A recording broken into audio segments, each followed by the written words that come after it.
Welcome, everyone. What a great group of smiling faces. If the parish continues to elect such popular people, we're going to need a bigger chamber. Thank y'all so much for coming. Today is January the 11th, 2024. It is 6 o'clock p.m., and we are here together as a regularly scheduled parish council meeting. Our first order of business, as it always has been, is to have an invocation, and the councilman from the 1st District of Denham Springs has the honors. Mr. Lonnie Watts, are you prepared to lead us in an invocation? Let us pray. Dear God, thank you for bringing us all here safely. I pray that we can do the work that we have been elected to do according to your will.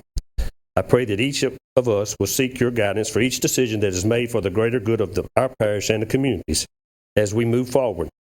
Thank you, Lord, for all your many blessings. In Jesus' name we pray. Amen. Amen. I'd like to ask good friend Mr. Robert Badgeron, would you lead us in a Pledge of Allegiance, please? Pledge allegiance to the flag of the United States of America and to the republic for which it stands, one nation, under God, indivisible, with liberty and justice for all. Thank you so much. First item, the next item would be a roll call. Miss Sandy, would you call the roll to make sure we have a quorum of the Livingston Parish Council? Mr. Taylor. Here. Mr. Coates. Here. Mr. Shavers. Here. Mr. Artie. Here. Ms. Sandifer. Here. Mr. Wascom. Here. Mr. Mangus. Here. Mr. Goff. Here. Mr. Watts. Here. All present. All right, before we get kicked off, you might want to just put a real quick check on your cell phones just to make sure they don't come off too loud, and because it will get loud. The first item that this council has picked up and is required by the Home Rule Charter is to appoint a chairman for the Livingston Parish Council for the year 2024. So is there a pleasure for this council to move for a chairman for this year? I'd be honored to make the motion, Mr. John, to leave you in that chair right where you're sitting. I'd like to Motion by second Mr. Ricky Goff.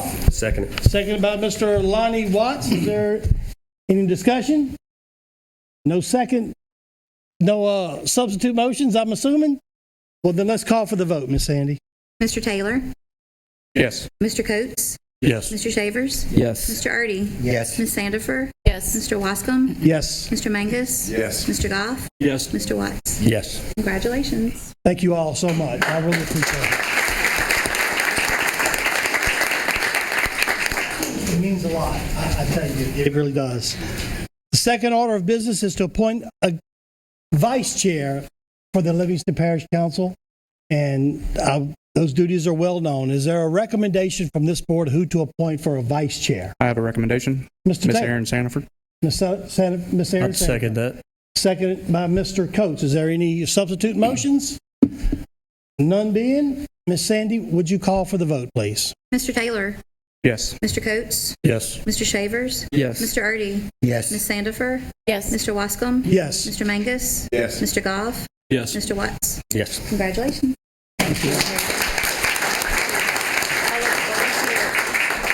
All right. Item 8. I just want to let anyone know, any item, as it has been the custom in the past that I've known, any item that comes up, if you want to speak, please raise your hand. Try your best to limit your comments to 3 minutes because it can run on. And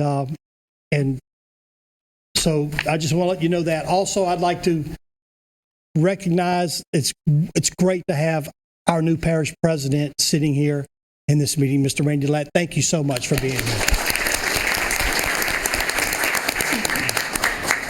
All right. First item is presentations. Mr. Jason Harris. I believe he said he had a short 35-minute speech. I cut it back to 25, John. Okay. Thank y'all. I just wanted to reintroduce myself. I see y'all most at qualifying, and I saw y'all at the swearing in, so I just want to congratulate everyone. I don't have a long presentation. I really don't have any presentation. I just want to reintroduce myself. If you need anything at the courthouse, we are in the courthouse with the judges, the sheriff's department, and district attorney. As some of you may know, the courthouse is a governmental building, so it's not our building. It actually is the property of the government. So Any maintenance that needs to be done, we'll be working with administration, Mr. Delat, Mr. McMorris, Mr. Gilbert, on any maintenance. We got some things we've got to discuss with them and just kind of educate them on how we work at the courthouse and anything that needs to be done as far as upkeep and things like that. Believe it or not, the courthouse is about 8 or 9 years old already. And we keep saying the new courthouse is kind of like the new Mississippi River Bridge. That's about 50 years old, so it's kind of the same thing. So I don't need anything. If you have any questions for me, you can ask me now or just ask me. You know how to get in touch with me. I'll give you my email, my cell phone. Anybody have anything? I know y'all have a long agenda, so I don't want to take much time. Mr. Harris, thank you so much for coming. I'd personally like to say thank you for your staff and everybody with the inauguration and y'all just opening your doors and for yourself swearing me in as well. So I appreciate that. I can't take the credit on a lot of that. Where's Miss Bridget? I know she's here somewhere. There she is right there. She was the ringleader on that. So thank y'all. I got one quick thing I'm going to read and I'll get out of y'all's way. So some of y'all may not know what we do at the courthouse or what we do at the clerk's office. So I've got about a 30-second summary on what we do. So John, there's going to be a test right after this, so listen closely. I'm listening. All right. At the clerk's office, we are there to support you for your entire life, okay? If you were born in Louisiana, we can get you a certified copy of your birth certificate. Didn't know if you knew that. Once you turn 18 and register to vote, we manage the election results for our parish and make sure your vote gets counted. If you decide to get married, we issue a marriage license. If your marriage is not working out, we can let you file for divorce. If you try to buy property, we can record your deed and your mortgage in our office. If you commit a crime, we will process your criminal charges and make sure you have your day in court. We also issue a property bond if you want to get out of jail. And when you die, we will issue your relatives your death certificate. We do everything from birth to death at the clerk's office. Thank you, Mr. Thank y'all. It's a pleasure having him in the parish. I'd like to say that my fault. I actually skipped over probably one of the most important items on the agenda, and it was just my error. I'd like to take up item number 7, Livingston Parish Council Clerk appointment. The Home Rule Charter requires that we appoint a clerk of the council who shall serve at the pleasure of the council. He or she shall give notice of council meetings to its members and the public and keep the journal as its proceedings. Be the official secretary of the council and perform all such duties as are assigned to the position by this charter or by this council. Is there a motion or a movement on this council? I move that we keep Sandy. I'll second it. Motion by Mr. Mangus, seconded by Mr. Ryan Shavers to reappoint Miss Sandy Till. Is there any discussion? Miss Sandy, would you call for the vote, please? Taylor? Yes. Mr. Coates? Yes. Mr. Shavers? Yes. Mr. Erdy? Yes. Ms. Sandifer? Yes. Mr. Wascom? Yes. Mr. Mangus? Yes. Mr. Goff? Yes. Mr. Watts? Yes. Thank you, Sandy. Appreciate it. Thank you for all you do, Sandy. And my apologies again. Before we get into item 10, we have a couple things that I need to take up early because some people have to go fight for us at some board, at some recreation districts, I believe, or something. Is Mr. Jim Ryan here? He is not. Mr. Chairman. Oh, he is here. I didn't see him.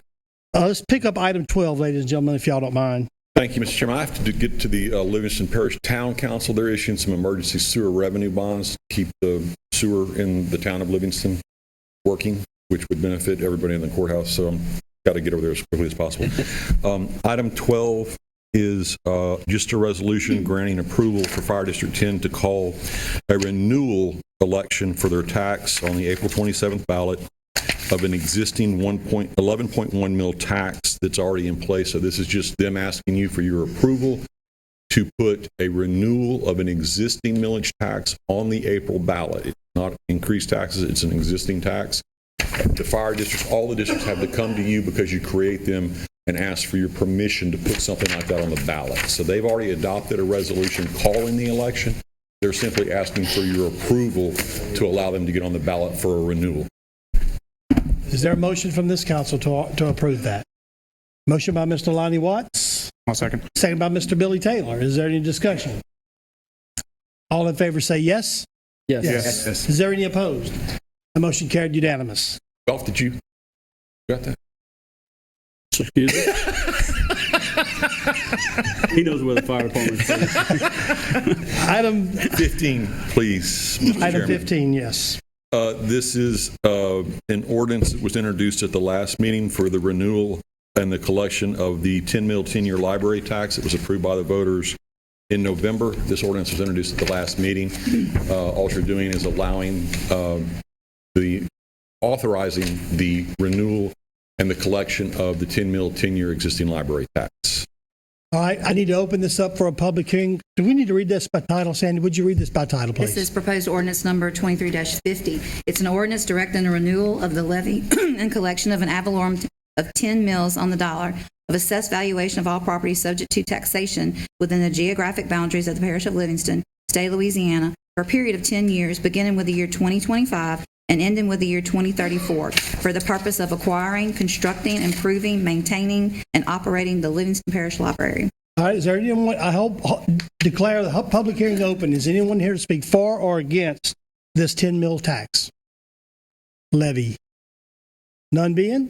I hereby close the public hearing, and next in place would be a motion to adopt this ordinance. Got somebody in the back.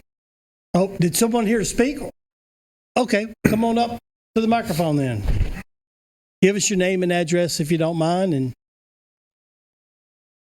thank you. I didn't see that, Ryan. It's packed house tonight. My name is Linda Glasscock, 29847 South Popular Street, Livingston. On this renewal, of course, I voted against it because it's, number one, it's a 10 mil tax, and I think for 10 years, that's a lot of money. But my biggest issue is what they're doing with this, because I disagree, and this may not even be the time to talk about this, but I disagree with some of the books.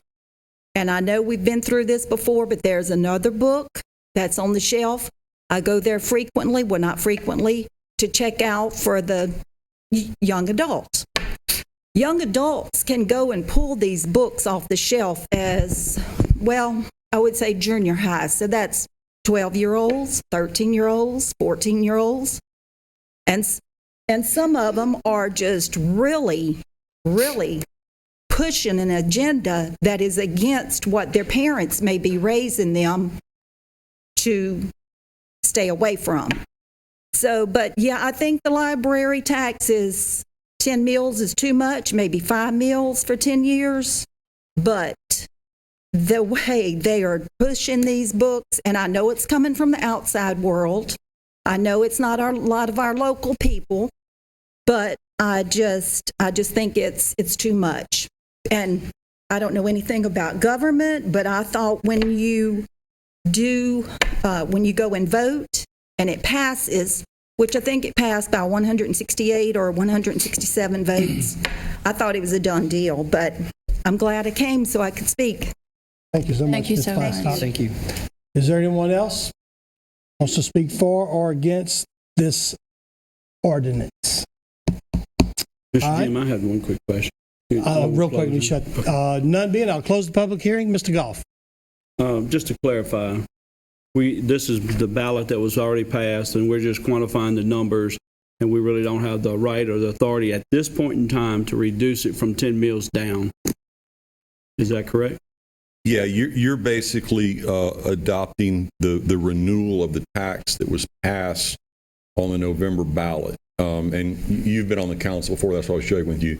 As you know, in August, you will certify the rolls for all of the property taxes that the parish levies and that all of the districts levy. So what he's saying is we have to pass this today because everyone voted for it, but because it is an assessment year, all of these districts, just like the District Fire 10 that we approved, has to come back and we have to agree or approve their millages. And I will say it on the record at this point that we have the opportunity at that point in time, if this council chooses, to lower that 10 mil library tax down to what we feel is just. I am 100% behind the library. 100% behind the library. Let me make that clear. I am not for giving you extra money and just spending for whatever. I have requested the last 5 years of the budget for the library. I personally will go through that, and I'll reach out to the assessor's office and come up with a budget that I feel is good, and I'll share it with the council. At that point, it's the council's decision. Rick, I apologize, Councilman Golf. I've known you too long. Councilman Golf, just to clarify, you do not have to adopt this ordinance tonight. You don't have to adopt anything on this resolution. The ordinance is simply, for lack of I'm not a lawyer, but for lack of better terms, accepting the results of the election that was held on November 14th, where the people voted for the renewal of the 10 mil 10-year tax. And you are absolutely correct. This council in August, you will certify the property tax rolls to Mr. Taylor, the assessor, for every single district and every single tax that you levy. And at that point in time, it's your pleasure, your purview, your discretion as to how much on any of those taxes that you all decide to certify and put on the rolls. Now, I may come back to you and say they need every penny, but until I physically see it my own, I just don't feel it. So you're not going to make the motion to... I'll make the motion for this particular one, yes. All right, there's a motion by Mr. Goff to approve this, to adopt this ordinance. Is there a second? All right. Well, if we don't get a second, then that motion's going to, that ordinance is going to die for a lack of a second. I'll second it. All right, so we got a second by Mr. Dean Coates. Is any more discussion? Ms. Glasscock, didn't you just speak? Sure, come on up, if they're okay with that.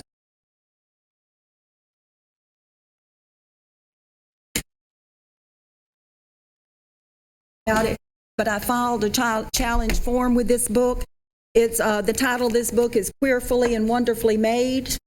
And if you go into, it talks about the church.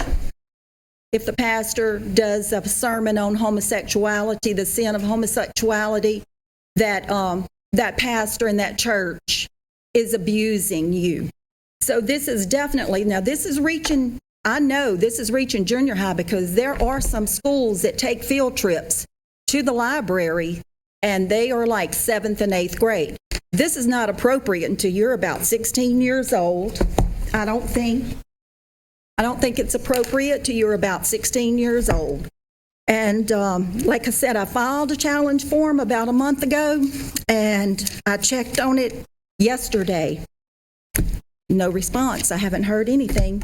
And the nice lady in the library, she tried to guide me and tell me what was what, but she really don't know either. So I just don't think we should be giving them that much money to be ruining our children's lives, when that is the parent's responsibility. If a parent wants their child to read this, use their own money. Go out and buy it for their own child. Let them read it. I don't want to be, and most of the taxpayers don't want to be reading trash, or their children reading trash like this. It pits the child, confuses the child against the pastor, the church, the parents. It's just not, it's not a good thing. So the library is not standing on a good thing when it comes to our children. Thank you, Ms. Glasscock. Can I ask a question? Ms. Sanford? I have a question. Okay, I'm sorry, go ahead. I'm sorry. No, I thought she was finished, but you had a question for her. Can you pick up and look at the spine of that book and tell me what letters are on the back of it? Does it say YA? It does say YA. So that is young adult. Can you tell me the other numbers? It's 248-830-866. Okay, thank you. So young adult is I used to serve on the library board. That's ages 11 through 17. Exactly. And I do know that parents do take their children to the library, but there are some schools that take field trips for children that doesn't get to go to the library. And so when the teacher goes there, because I know I've been there, I was a teacher aide for many years, we would take the children to the library, and the teachers just sit there and the children go browse the books. Now, you're talking 11-year-olds, 12-year-olds. 7th grade is usually 12-year-olds. And I think this is much too much for a 12-year-old to be putting in their little mind, in their little spirit, and getting them, just filling them with chaos in order to obtain this worldly culture. I have a question, John. Is it directed for her? Or It is. Okay, go ahead, Mr. Shannon. What section of the library did you find that? You may have answered that, but what section did you, In the youth, YA.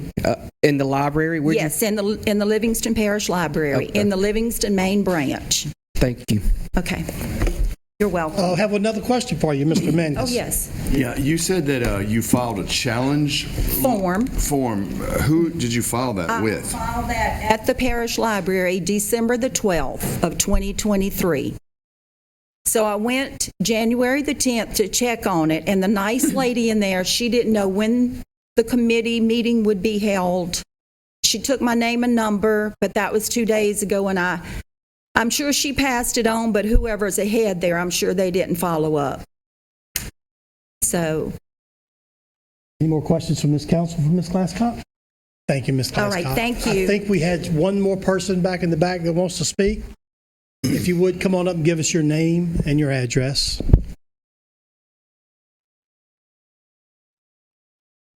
Parish, library director. Get a little close. Say it again now. Say it. Michelle Parish, I'm the library director. My address is 26308 South Frost Road, Livingston 70754. We have Miss Linda's challenge. I know that Miss Erin Sandifer knows the process of that. We have to form a committee. The committee looks at the book. Each committee member has to read it, review it, look at all of the reviews, why it was chosen, all of those things, what are any benefits to the book.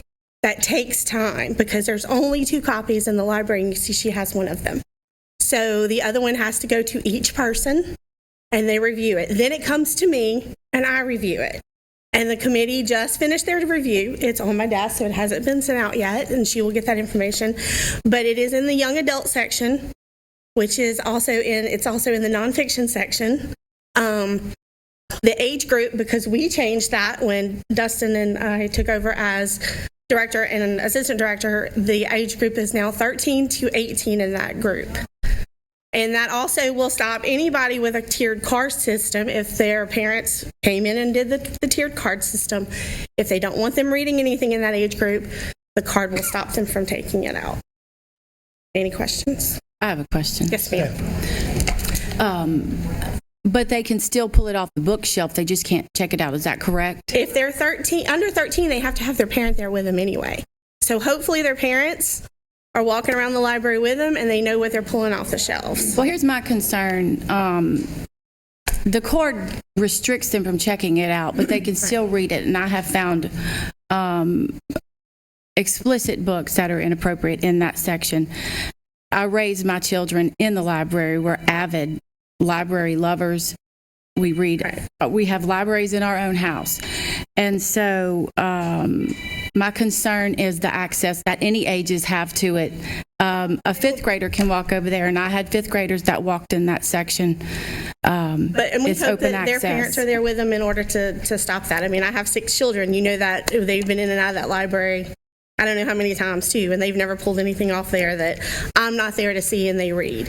So, I mean, the point of me standing up and talking is that we have not just disregarded her complaint.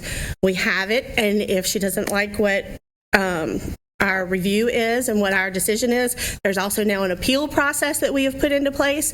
So then that will go to the board, and the board can make that decision if they don't like what our decision was. So there is a process. And that book also says it's a guide for the LGBT Christian teen. So, you know, it's also trying to give another perspective of the book. It's a nonfiction book. It's someone else's opinion. It's not everybody's opinions are the same. There's nothing sexually explicit in that book. There is nothing with cartoons or pictures or anything like that. That book has nothing sexually explicit in. It is just totally LGBTQ and helping guide a teen through that part of their life, if that's what they choose that they are. Any more questions? Any more questions from the Yeah, I got council? one. Yes. Oh, Mr. Joe Wordy. Oh. Yes, ma'am. You said there was 2 books. Somebody had one, and where's the other one at? The other one is on my desk. Okay. Do you have any books that's comparable to that type of words and pictures or whatever, that's inappropriate, I guess is what I'm trying to say? The one that started all of this is no longer in our system. They were marked lost. Someone took them out and never returned them. And so once that happened, they are weeded out of the system. And because they never checked out before that, it's a weeding process, and those were never replaced. Thank you. You're welcome. I have a question for you. Mr. Lonnie. Is there any way we can pull it off the shelf while the review is going on, until the review is complete? Well, they are right now, but that would be a decision for the board to make. Right now, that's not in policy. So if the board would want to choose to make that in policy, that happened in St. Tammany, where they were doing that and actually had to put them all back. So, that's a decision for the board to make. That's not About how much time frame we looking at for the review? So for the review, it usually takes about a month or so, because usually a nonfiction book, we only have 1 or 2 copies in the system. We try to have at least 3 to 4 people on that committee so that everybody's opinion, not all of us are the same, even librarians. And the review process takes a while because we want to make sure that we are looking up all the facts. Why was that, what reviews did we get on that book that made it look like something that needed to be put in the system? And that book, I think, has been in the system since 2019-ish, maybe 2020, I'm not sure. But it's been in there for a while. So it wasn't something we purchased. But it's, we have to reflect the whole community too. We can't just... You didn't purchase that book? Not this administration, no. You got a question? So, yes, sir. Mr. Taylor, you have the floor. So whenever you say the system, is it just that library or across the whole Livingston Parish? Across the whole parish, as far as what? How many copies we have? Yes, with that book. Nonfiction books usually don't check out that well. So usually the norm is to only put maybe 1 or 2 of something in the system, unless it's already extremely popular. And nonfiction, let's be honest, that's usually not very popular. They want Harry Potter. They don't want nonfiction book. I have another follow-up question by Mr. Mangus. Question for you. Programs like Libby or Cloud Library, is that book available there? I don't know. I would have to look. But those are also, when Libby is only adults. So there wouldn't be, that book is geared toward 13 to 18-year-olds. Young adults. So that book would not be in Libby. We only have adult collect stories as adult fiction in Libby. Cloud, I would have to look. But again, Cloud honors our tiered card system. So again, if they tried to look it up and their parent didn't want them looking at that. But the onus would be on their parent to know about the book and to get the tiered card then? Yes. I mean, they can't go into Cloud without a card anyway. So... Quick question. Yes, sir. Who was it? Mr. Watts. Go ahead, have the floor. Would it be could you do a recommendation to the board about pulling it until the review is final? Yes, sir. I mean, the review. Would you do that for us, please? Yes, the board is tomorrow. Meeting is on Tuesday, so yes, sir. Okay. I think our board member just walked in for the library. Mr. Davis, do you have a question for the board member, Lonnie, or? No, I would just ask her if she'd make a recommendation to pull a book while it's being reviewed. I will let them know that. Ask their board. I will let them know that the council asked that. Would you be so kind as to come back and let us know what the board said? I sure would. You would do that? I would. Would y'all be okay with that? Yes. I like that very much. Okay. Thank you so much. Is there any more comments from the council? Mr. Davis. Thank you, Miss. What was your first name, Miss Parish. Michelle. Michelle. Parish. Michelle. Okay. Happy New Year, Council. I briefly had to rush over here, but what Michelle was saying about deferring to the board, that policy has already been tried and true by me last year to defer it to the board to decide. But she knows that the board's going to shoot it down the minute it gets up there. So we have that complaint. I received the email last week. Excuse me again, guys, I was running. I received that email last week and went through it and checked the book. And the board needs to have the say-so because we represent the community. And the LGBTQ part of the community is not a majority. We have to get back to representative government. That is what we were elected to do. We cannot have a minority deciding what the library stands for. I mean, in the policy manual, it says that we have to represent the community standards. The community standards, how do we judge that? We judge that by elections. All of you were elected. Majority of you are conservative. We have a conservative governor. We have a conservative legislature. So they cannot come in a minority and decide what is best for the majority, and that's what's happening. And I encourage and pray that each of our council and board members will look at that, look at your representatives, look at the way that they vote, because I tried it. I tried it time and time again to get that policy changed. It's failed. They don't want to do anything about it. We have to start listening to the people who pay taxes. So thank you, ma'am, for being engaged. Thank you. Maybe one more? Oh, hold on, Ray. I was pointing somebody behind you. He's coming up. Craig Kyle, Kenshin Road, Livingston, Louisiana. I'm a pastor and on Highway 42, Faith Baptist Church. And I would just say, and also there's another pastor here, Mr. Barry Posey, in the green shirt back there.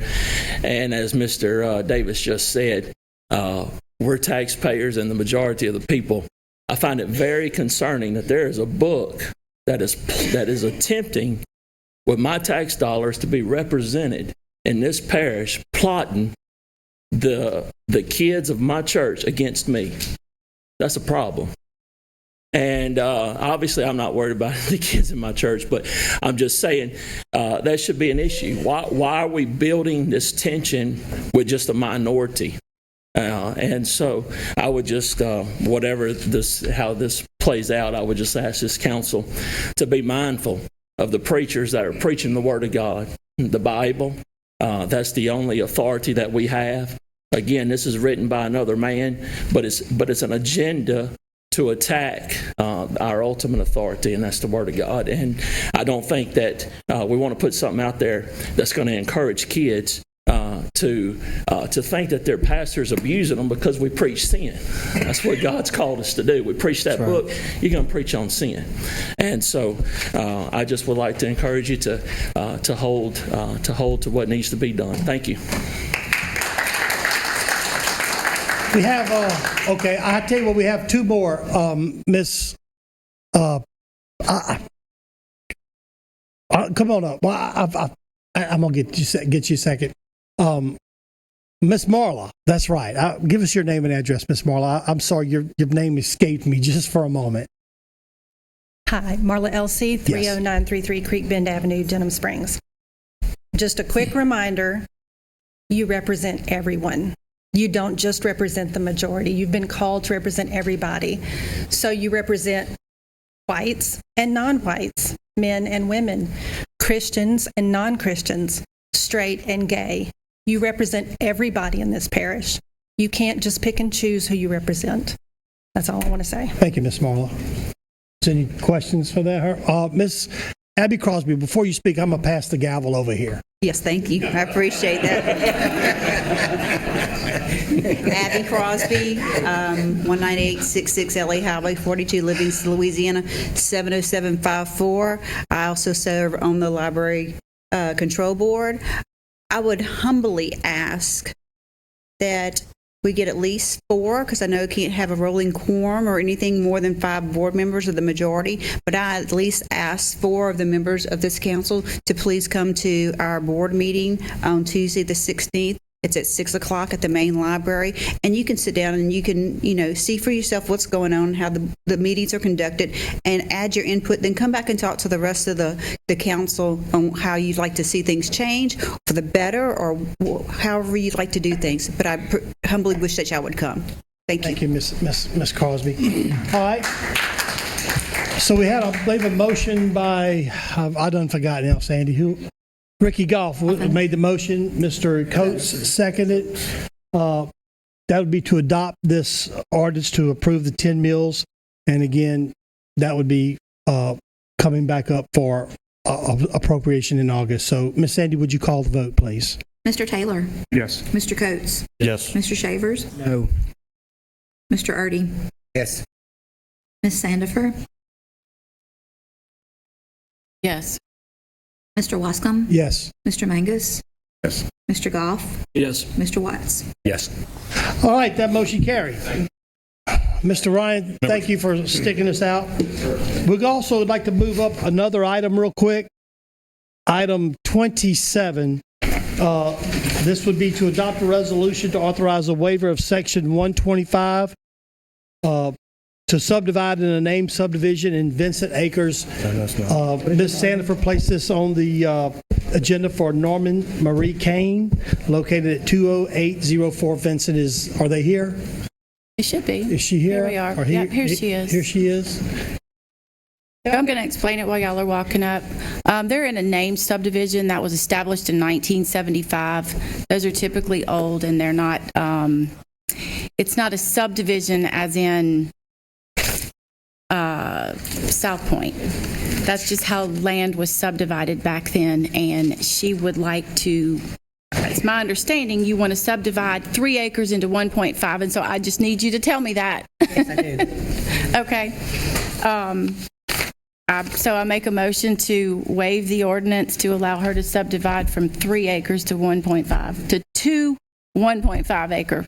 Is the plots. motion by Ms. Sandifer? Is there a second? I'll second it. Second by Mr. Billy Taylor. Is there any discussion? Ms. Sandy, call for the vote. Mr. Taylor? Yes. Mr. Coates? Yes. Mr. Shavers? Yes. Mr. Erdy? Yes. Ms. Sandifer? Yes. Mr. Wascom? Yes. Mr. Mangus? Yes. Mr. Goff? Yes. Mr. Watts? Yes. That motion carried. Thank you for Thank coming. you so much for coming. Thank you for coming. You're welcome. Item 10, adopt the minutes, but I'd like to pull this item from the agenda, council.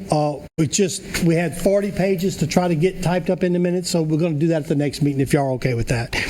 Item 11, our fabulous parish president's report. The first item is approval of department heads, finance director. That probably needs to be done by resolution, if I'm not mistaken. You want to come up to the mic, or you want to do it? What do you want to do, Randy? Okay. The Home Rule Charter says that I must come before you to have my financial director adopted. And that's what I'm doing, coming before you to do that. Before we get to that point, I'm going to also come before you when I have my flow chart, R chart filled out. I'm going to tell you who our organization is and what we have. Because of budget constraints right now, I'm not able to do that until probably after the audit, forensic audit, which are going to start on the 22nd of this month. Okay, guys? So before I come here and say that my public works director guy's this guy, my planning guy's this guy, I need to work some things out budgeted wise, because we are working shorthanded now. Mr. Huey was in Public Works, is no longer with us, and Mr. Sam had a real death that was in his family real close. He hasn't come back yet. I don't know where everybody's going to be at this time. So I propose that probably in February I'll have the rest of the org chart. But I happily want to announce Mr. Mickey McMorris, one of the most well-qualified people we could ever had here, as my financial director. And he's doing a great job so far. Legally, we've only been here 2 or 3 days, but he's been working since October the 14th on this. And he's a great guy. I would wholeheartedly hope we do this unanimously. It's your recommendation, Mr. Mickey McMorris. Is there a motion by this council? A motion. Motion made by Ms. Erin Sandifer. Second. Seconded by a bunch of people, but I'm going to give it to Dean Possum Tail Coates here. And let's call for the vote on this one, please. Mr. Taylor? Yes. Mr. Coates? Yes. Mr. Shavers? Yes. Mr. Erdy? Yes. Ms. Sandifer? Yes. Mr. Wascom? Yes. Mr. Mangus? Yes. Mr. Goff? Yes. Yes. No, I'm sorry. I was looking at Mr. Mickey. Congratulations, You got it. Mickey. You are finance director. You'll do a great job. I knew Mickey from the city of Denham Springs. Item 13, Livingston Parish Planning and Zoning Commission, Michael Meads. This was a servitude revocation, and I think, did planning put this on the agenda, Sandy? Is anyone here to speak on behalf of that? Up. Seth Mosby, 16709 Amy Lane, Friend Settlement. I did the survey for this property. This gentleman created these 4 lots September of last year or so, and at the time, the requirement was a 60-foot wide servitude. The following month, the previous council changed it to a 40-foot wide servitude requirement. So we are asking to get 20 feet of that 60-foot revoked to gain 20 feet of usable property back. So that's all we're here for. All right. No utilities or anything inside the servitude. We have all the no objection letters from utility companies and everything. Okay, let me ask you a question. How many acres is this? It is approximately 2 acres. Each lot's a little over ½ acre. Okay, so you're looking at 4 lots? 4 lots total. 4 lots total? And 2 of them are on the highway, or just one? One's on the highway. Just one on the highway? 3 are served by the servitude. 3. Did this go through the planning commission? Yes, sir. Oh, if you don't mind. Dee Delat. It did go through the planning commission. They did recommend to approve it. At 40 or 60? At the new one, the 40. Oh, they approved it. Okay. So the Right. planning commission approved it. Yes, sir. Okay. I just had that question, and so that 40-foot will need to suffice for roads and for utilities as well. Correct. It's all purpose. Okay. Is there a motion by this council? Oh, might have a question. Mr. Mangus. This is actually for Ms. Teal. Ms. Teal, do you know why they moved for the council at that time went from 60 to 40? I don't feel. Okay, yeah, you didn't get time to research it. I didn't mean to put you on the spot. They went from 40 to 60, I believe. Is that right? It went from 60 to 40 for the longest time. And then it went up to 60, but there were so many requests for waivers to reduce it from 60, they went back to the original 40. What was the reason to go to 60, though? Did they just to... That's a state? Mr. Lewis. I think the state and the standard for a public road is a 60-foot wide servitude. So the idea was to make everybody have a 60-foot wide servitude, so in the event it's ever blacktop and paved appropriately, the parish could one day take it in. However, so many waivers were being granted for a 40-foot, they said, well, look, instead of granting all these waivers, let's just dial it back to 40. And in particular, this thing dead else ends into the swamp, so it's never going to be. That was You'll probably never take it. I have a question for you, sir. In the beginning, what was the original, 60 or 40 from day one? It was originally, when I first came and did the survey, it was 60 feet. And we got it approved at the 60-foot width. And then what? And then the following month, the council voted to reduce the requirement back down to 40 feet. So this gentleman is just trying to get back 20 feet of usable land. So it's never been brought up till tonight, getting 60 foot back, like last year, when it was kind of going back and forth, 60, 40. Correct. So this is the first time you come in this year. Make it 40. Correct. Yeah, okay. Thank you. All right. But before we get any more questions, I kind of jumped ahead. This is an introduction of an ordinance, because to do what he needs, it has to be done by ordinance. So before we go any further, Ms. Sandy, would you read this by title? Can I say something too? Sure, absolutely. Thank you, Seth, for explaining that. I appreciate it. And another thing, we actually have an ordinance that me and Natalie Allen worked on real hard a few years back. Planning has to have everything done before they send it to y'all. So it's ready to go. Anytime you see it on the agenda and you see it's an introduction of an ordinance for servitude revocation, so it'll be on good there. To rock and roll. Yep. All right. So I'm going to give it a number real quick. It's going to be proposed ordinance 23-53. And it is a map showing the survey of and revocation of the westernmost 20-foot of a 60-foot private all-purpose servitude on lots A1, A2, B1, and B2 located in Section 43, Township 9, South Range 4 East, Greensburg Land District, Village of French Settlement, Livingston Parish, Louisiana, for Michael Meads, being more particularly described herein. The public hearing will be on January 25th at 6 p.m. All right. And this January 26th, and we'll have a public hearing, and it'll be up for adoption then. Is that correct? 25th. Okay, so this will be, again, just to introduce. Any more questions? Is there a motion to introduce the ordinance, and then we'll have a chance on the end of, you had a question? I move that we introduce it. Motion by Mr. John Mangus I to second. introduce it, and who, I'm sorry, second. Ryan Shavers second for the introduction. All in favor say yes? Yes. Yes. Is there any opposed? That motion carried unanimous. Thank you. Thank you. Item 14, Office of Homeland Security Emergency Preparedness. On the agenda, it's for a quality assurance panel recommendation for the ambulance control contract. This parish council serves as a on the quality assurance panel, which reviews the contract with Acadian Ambulance.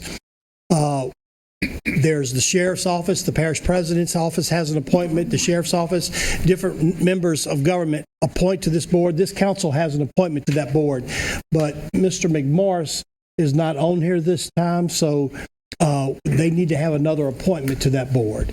So if there's a motion from this council or a volunteer, someone who would like to serve on this control assurance panel, and then you'll have a meeting coming up. When is it? When's the meeting coming up recently? Next week. Josh, do you know when the... Next Wednesday, Chris? Next Wednesday. Okay, and so they'll meet with them, and it'll be a very light meeting. So is there a nomination from this board? I'll nominate myself. Yeah, I'll make a motion. We nominate Mr. Dean Coates All for right. his background. Motion by Mr. Ard, second by Mr. Mangus, and Dean Coates to serve on the quality assurance I'm panel. sorry. With who? He did say R. He did say R. I'm sorry. You're sitting right there. Gavel, please. It's the same look. I'm sorry. Point of correction to chastise the... Don't censor me. All right, Mr. Delatt. Mr. Chairman, I'm going to introduce the acting OEP director. We hadn't named that person yet, but he's been second commander in Neat Mork. We haven't had that committee meeting yet. I would like he to come up, Mr. Anderson, and then introduce himself and tell you why we can't vote to give that license today. And he's got all the details. Okay, sure. Mr. Anderson. Councilman Chair, Chris Anderson, I'm the Acting Director of Homeland Security. I think I've met most of you so far. The assurance panel has not met in quite a lengthy amount of time to go over the details for this continuing contract with Acadian. The current contract is going to expire on January the 31st. So I'm asking that we table the matter, number 14, and we are going to meet with newly appointed council. Mr. Coates is going to come to us on Wednesday, and I will serve in the acting chair where Mark Harrell's served. We will come to an agreement then to come back on the 25th to come back, if that's fine with y'all. That sounds good. So can we modify your motion to for the appointment to also to table the contract in your motion, I believe? Yes. Okay. So a motion by, I think, by Mr. Goff, second by Mr. Was it Mangus? And then I'll table the contract and appoint Mr. Dean Coates. Till January 25th. Till 25th. Ms. Sandy, you want to call for the vote? Mr. Taylor? Yes. Mr. Coates? Yes. Mr. Shavers? Yes. Mr. Erdy? Yes. Ms. Sandifer? Mr. Wascom? Yes. Mr. Mangus? Yes. Mr. Goff? Yes. Mr. Watts? Yes. Mr. Chris, thank you so much. And thank you for being appointed to the Homeland Security. Item 16, public hearing and adoption of LP ordinance number 25-31. This ordinance was introduced at the last council meeting, and I guess we could just go ahead and read it out loud. Read it by title, Miss Sandy. Remember that this one's going to be tabled. Okay, well, okay. The mayor. You did want to pull this one, I think, didn't it? So there's really no need in having a public hearing because... Does anybody want to talk on it? Yeah, unless someone's here to speak for it or against it, we're going to pull it and it'll be picked up at a later time. That's fine back here. All right. Last week. Okay, and we're just going to pull it off and not do it tonight. So unless you want us to talk about it, we're going to kill it. Okay, that item's been pulled. Item 17, public hearing and adoption of ordinance number 2352. Ms. Sandy, this is for extension of Class 6 well moratorium. Would you read by title?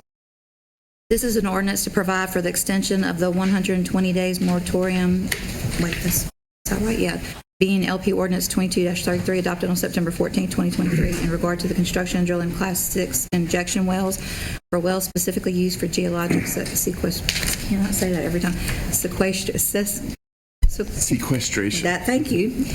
Of carbon dioxide in the parish of Livingston. Said extension shall be for an additional 24 months or until zoning is fully implemented and in place.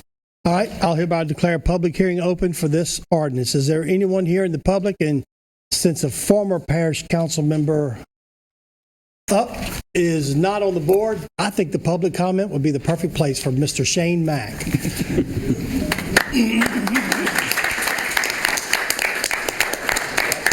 And we'd like to say congratulations on representing Livingston Parish to the state of Louisiana, ladies and gentlemen.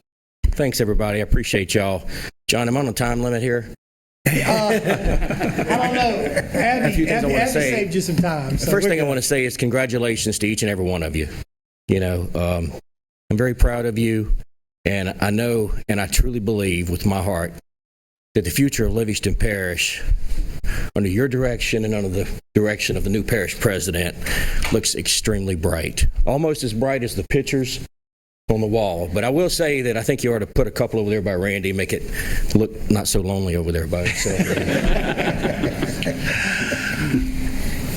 Okay, so the second thing I want to say is, you know, as a Livingston Parish councilman, I learned very quickly. Do I need to state where I'm from, John? I'm Albany, Louisiana, former Livingston Parish Council, 29863 MVets Road, Albany, Louisiana, 70711. No, but you do have 3 minutes. 3 minutes. I'll go as fast as possible, but I never did do too much too fast. Okay, so I learned as a Livingston Parish councilman that it's extremely important for local government to have some say-so. Local government with a plan for development in their parish. I believe that the people should have some say-so when it comes to development in their parish. Okay, when it comes to, you know, residential development, when it comes to commercial development, when it comes to industrial development. Okay. So what this is an extension of an existing moratorium. And this is going to be put in place for approximately 24 months. And while you are, it's to my understanding, working on adopting zoning ordinances in Livingston Parish so that you all will have some say-so on how your parish is developed in the future. And I want to say that I support this moratorium. I want to say that although there's no state legislation or statutes currently existing specific to Class 6 disposal wells, giving local government the authority to say that where you can place these, I want to say that there is legislation on a state level. There are some state statutes that basically state that disposal wells should be placed in an industrial area. Certain types of disposal wells should be placed in an industrial area. And I want to say that I'm working currently on legislation that will allow local government, specifically Livingston Parish, to have some say-so on where Class 6 carbon sequestration disposal wells would be placed in Livingston Parish. Okay, in conjunction with the Commissioner of Conservation, Department of Natural Resources, the state of Louisiana, permitting the Class 6 injection wells. So I'm asking you tonight to support the adoption of this moratorium extension. If you have any questions now or after somebody else speaks, I'd be happy to answer each and every one of your questions. And I will say that if it hadn't previously been said, that there are some amendments. These are just clarifying, some language in the moratorium. It doesn't change the intent in any way. Thank you, Mr. Mack. Any questions from the council? I have one quick question. Oh, Mr. Goff. Do you know of anything in the state and any other parishes or anything of that nature? I guess what I'm saying is these things are coming. As far as I know, Mr. DeLatte, as far as I know, we don't really reap any kind of benefits or any kind of funding off of it other than maybe a permit. Does the state get revenue off of it? One, and two, do you know of any other parishes that may have some type of ordinance in place that would allow some revenue to be generated if these things are forced down our throat? I'll say this, to the best of my knowledge, on private property, there's no current legislation, although there's talks of it. There's no current legislation that would allow local government to collect, revenue off of the CO2 that's being injected, in the tons of CO2 being injected into the ground. There may be some tax revenue based off of sales of material and things like that to local government, but there's no, to the best of my knowledge, no revenue allowed to be collected by local government on these wells being drilled on private property. But that's also being discussed on a state level. There were also some amendments to this. We'll get to you. There's also some amendments to this ordinance that need to be read out loud. So let's get Miss Sandy to read those, and we would. No, you can do it, Sandy. You're good at it. And then we would need a motion to adopt these amendments, and then then we'll go from there. Because if you choose to make the amendment, everyone should have a copy of the ordinance, and it shows the color coded. So it's just changing 120 days. It says moratorium. And it's said extension shall be applicable only to wells drilled and operated on private property and shall be for an additional 24 months. Where it says whereas it's adding only for Class 6 wells drilled and operated on private property within Livingston Parish. And then the last sentence says on private property within Livingston Parish. And then at the bottom, be it resolved, it says as to Class 6 wells drilled and operated on private property on construction of such injection and disposal wells. And the very, very last thing on the last page says, now therefore be it ordained. It's adding, it will hereby be extended for Class 6 injection wells and disposal wells drilled and operated on private property in Livingston Parish. So those are the amendments that y'all need to vote on and then adopt as amended after that. 2 votes. all right. If everyone's okay with those amendments to that ordinance, a motion to make those changes. Motion by Mr. Dean Coates, second by Ms. Sandifer. Any discussion on that? All in favor say yes. Yes. Is there any opposed? All right, that motion carries. Now, the public hearing is still open. Is there anyone else has anything to say for or against Mr. Shane Mack's hard-worked ordinance? With none being, I'll close the public hearing. Is there a motion to adopt it as amended? Make a motion. Motion by Mr. Joe Erdy to adopt as amended, second by Mr. Dean Coates. Any discussion? All in favor say yes. Yes. Is there any opposed? That motion carries. Brandon, do you have something in regard to this? I just want to make sure that y'all knew this puts you ahead of the curve. He's been very progressive with this. This eminent domain can be used against these homeowners, okay? So whether you want it on your property or not, it can be used on carbon capture. So make those guys know that there's local laws here that they would have to abide by. It won't keep them from taking your property, but it would make them pay you for your property fair value or utilize your property. But carbon capture is not something that I'm not talking about the technology, but it's not something that I want to see come in my parish without local citizens voting about it, having a say so. And I think this gives us a little bit of ammunition. And I'm glad you passed it. I want you to know I'm on board and I'm very happy. Thank you. Mr. Mack, thank you again so much. It's been a pleasure. Appreciate all of y'all very, very much. And just please let me know any way I can help you. All right. Once again, I'm going to ask you to turn back on your agenda to item number 11B. This would be an introduction of an ordinance to adopt a 2024 budget as proposed in November 30th. We did not adopt the 2024 budget at the December meeting. We adopted just the 2023 budget. However, the 2024 budget that was proposed, there was no changes to it, if I'm not mistaken. So we need to start that process over and introduce tonight a 2024 budget for Livingston Parish. Is there a motion? Make a motion. Motion. I'll second it. Before we do that, We've got to read this by title. I'm sorry. This will be proposed ordinance 2401. The public hearing will be at 6 p.m. on January the 25th. This is an ordinance adopting the 2024 budget of the Livingston Parish President Council relative to the general fund, special revenue funds, debt service funds, and capital improvement funds. All right, the public hearing will be held what day? January 25th at 6 p.m. And it'll be a public hearing, and for the adoption then, a motion by Mr. Coates, second by Mr. Shavers. Is there any more discussion? All in favor say yes? Yes. Is there any opposed? That motion carries. Hey, John, I wanted to say Billy's the one that I just want the record to. He seconded it. I didn't. Billy did. Oh, okay. Yeah. All right. Would you make that correction? Thank you for pointing that out to me. Guys on budget, John, can I ask a question? Sure.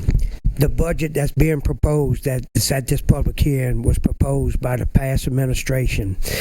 I'm going to come at the next meeting and ask for amendments to that budget. That's really going to be the budget that I'm going to propose. But by proposing this budget tonight, the other administration, we gain 2 weeks. The thing is that you keep hearing me talk about budget constraints. I'm shorthanded. I only got 50% of the budget, guys. So we can gain 2 weeks by letting his budget present, and then within 2 weeks, I'll come back with the amendments that I need to make. Now, I want you to caution you, that's not the only amendments I'm going to come back in 2 weeks. We're going to do the forensic audit, like I said, just to see about no wrongdoing, just about the performance of where our money is, if we can earn more money that I could provide more services for. So we're going to come to you again a month later to ask you for amendments to the budget. I just don't want you to think my financial director doesn't know what he's doing. He knows exactly what he's doing, and this is the reason for those things. Well taken. Thank you. Let's see. So we're going to 18 now? 18. Yes. All right. Introduction of ordinance. This is amending section 125-52 through section 125-68, removing approval away from the Planning and Zoning Commission and giving it back to the council for final approval. This item was placed on the agenda by Mr. Dean Coates. Dean, I'm going to turn it to you. Yes, sir. Thank you, Chairman. What I want to do with this, I want to adopt a resolution to send the ordinance section 125:52 through 125:68 to the ordinance committee to discuss and make changes to those ordinances. I further state that any plats in the process of being approved at this time would have to come to the council until this ordinance is finalized. Basically, what this is going to do is currently we're under a system where the Planning and Zoning Commission are left to approve or decline residential subdivisions in our parish. And this would bring that authority back to the council. We all ran on that premise, and we should have that in our laps, not in theirs. They do not have any legislative immunity as we do. So that's an unfair liability we're putting on those people. And I think that we need to straighten out that aspect of this and any other aspects that we can find that might need to be straightened out in those, in those ordinances. I would also like to invite any of the council members to come to the ordinance meetings to provide input. I want everyone to be involved in trying to get this thing straight. All right. Just as a point of clarity, just to make sure everybody understands and make sure that I understand. So right now, whenever it goes through and goes to the Planning Commission, they say it's approved, and then the buck stops there. And if I make sure I'm clear, it's going to continue to do that same process, but the buck doesn't stop there. Just like you heard there tonight, it comes back in front of this council for final approval. So it goes there, it goes through that process. They'll digest all that and see and try to work out any problems that it might be, but then it'll come to this board for final approval. And they will bring it back to us with a recommendation of approving or denying, and we can either uphold it or reject or overturn it. The chairman's correct. It's not going to be that they're going to approve it or decline it. They're going to make a recommendation to approve or decline and bring it back to us for final disposition. Is that your motion? Yes. Is there a second? Second by Mr. Ricky Goff. Is there any discussion? Let's call for the vote. Mr. Taylor? Yes. Mr. Coates? Yes. Mr. Shavers? Yes. Mr. Erdy? Yes. Ms. Sandifer? Yes. Mr. Wascom? Yes. Mr. Mangus? Yes. Mr. Goff? Yes. Mr. Watts? Yes. Item 19, introduction. Mr. Chairman, Like that one, Dean. can I give a point of information for you? Absolutely. For the first time in 12 years, this council is bonded against any legal suits against you as an individual.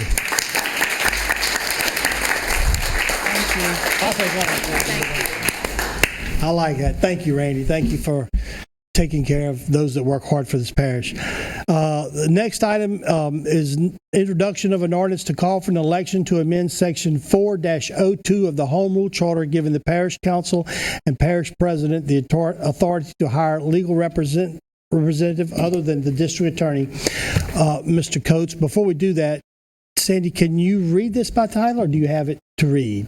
We don't have an ordinance to read now. Okay, you don't have the ordinance ready to read. I have it. Okay, but I think is that going to be turned into a resolution, isn't it, or is it not? Yes. Okay, Resolution. well, that's fine. Go ahead. All right. So what I want to do here is I wish to adopt a resolution to amend the Livingston Parish Home Rule Charter. The charter hasn't been had any changes to it since its inception. So this is how it reads. Section 4-02, Legal Department. A, the district attorney of the judicial district serving Livingston Parish shall serve as legal advisor to the council, president, and all departments, offices, and agencies, and representatives shall govern the legal proceedings. B states, no special legal counsel shall be retained by the parish government except with written contract for special purpose approved by the favorable vote of the majority of the authorized membership of the council. Such an authorization shall specify the compensation, if any, to be paid for that service. This is how I would like for it to read going forward, and this is what we will be voting on. Section 4-02, Legal Department. A, the parish president and parish council may contract an attorney for the needs of the parish during the terms of service during their tenure in their respective offices. Such authorization shall specify the compensation to be paid for those services. And that's it. Basically what it does is it frees us up to get our own particular attorneys. And I'm not saying anything against y'all, Mr. Brad. I've been in the council for a long time watching the meetings, and I'm just saying that y'all have both said, both attorneys that I've seen in here have said, you know, this isn't my specialty. I'm a prosecutor, and I understand that. Right. And our needs may be different than what a prosecutor would serve. So if I was, I'm going to make a little joke here, but if I was up on murder charges, I wouldn't want a divorce attorney to come represent me. You know, so I understand that. we'll be able to get representation adequate for what we need. Mr. DeLatte? Can I recognize? Go ahead, Yes. Mr. Latt. Yes. The administration is in favor of what Mr. Coates is talking about, and I want to add a little more information. We're not trying to change any laws, okay? We're trying to clear the interpretation up. State law is clear on what we have to do for the district attorney's office. We have to fund the district attorney's office, and I think I'm at is it reasonable cost is what it's called? Reasonable expenses. Reasonable expenses. We're prepared to do that all day long, okay? We only want to fund those reasonable expenses. Our charter alludes to the fact, not state law, not the district attorney, not the parish president. Our charter alludes to the fact that they shall do this. But the problem is, 12 years ago, there was a contract signed to pay them additional money for them to sit right here, okay? Not just to sit to work, excuse that language, to work here. And that additional contract got over to be over 100,000, and I don't have the right numbers, it's almost 200,000, okay? That put us up to somewhere around $1.5 million that we give to the district attorney, not give, we requested to fund to him. When we look at the other two parishes in here, they're not paying that much. So we asked him to at least see the formula. We asked him to at least give us an opportunity to bid it out to get the cheapest for our people. And the confusion is, and I got to take some of the blame, the confusion is the charter says shall, and the disagreement is between the district attorney and the parish president's office, who says shall to me means you have to do it. He says I ain't doing nothing unless you pay me. So I understand his point. I understand my point. I appointed the charter committee and I served on it as the ad hoc committee. At that time, we wasn't paying but $200,000, and we had legal service from the district attorney's office. Now we pay him 1.5, and we may not have those legal services. So if you take it out, the shall out, and we like every other parish where you can hire additional, like Ascension, let's use Ascension. They have their own attorney for y'all. Y'all have your own attorney, and the administration has their own attorney. And sometimes they even hire a third attorney for, like Mr. Coach said, for specialized, if you wanted to do something for zoning. If you needed a special attorney for zoning, if this carbon capture comes up and you may need something, a special attorney for the mineral rights on state property. I'm just using this for examples. But now we can't do anything unless you say, I need a specific attorney to do this. The majority of you file that, and then the DA also has to sign off on it. It's a lot of red tape. We all want to do that. The DA wants to work together. We all, no one's, our budget constraints, and I'll say this, out of the $1.5 million we pay, and I think he has a 2.6 budget, he has $600,000 surplus at the end of the, we don't never have surplus. Other entities that other parishes uses, or they use the criminal court fund to also help fund that. We are not doing the things that other parishes doing.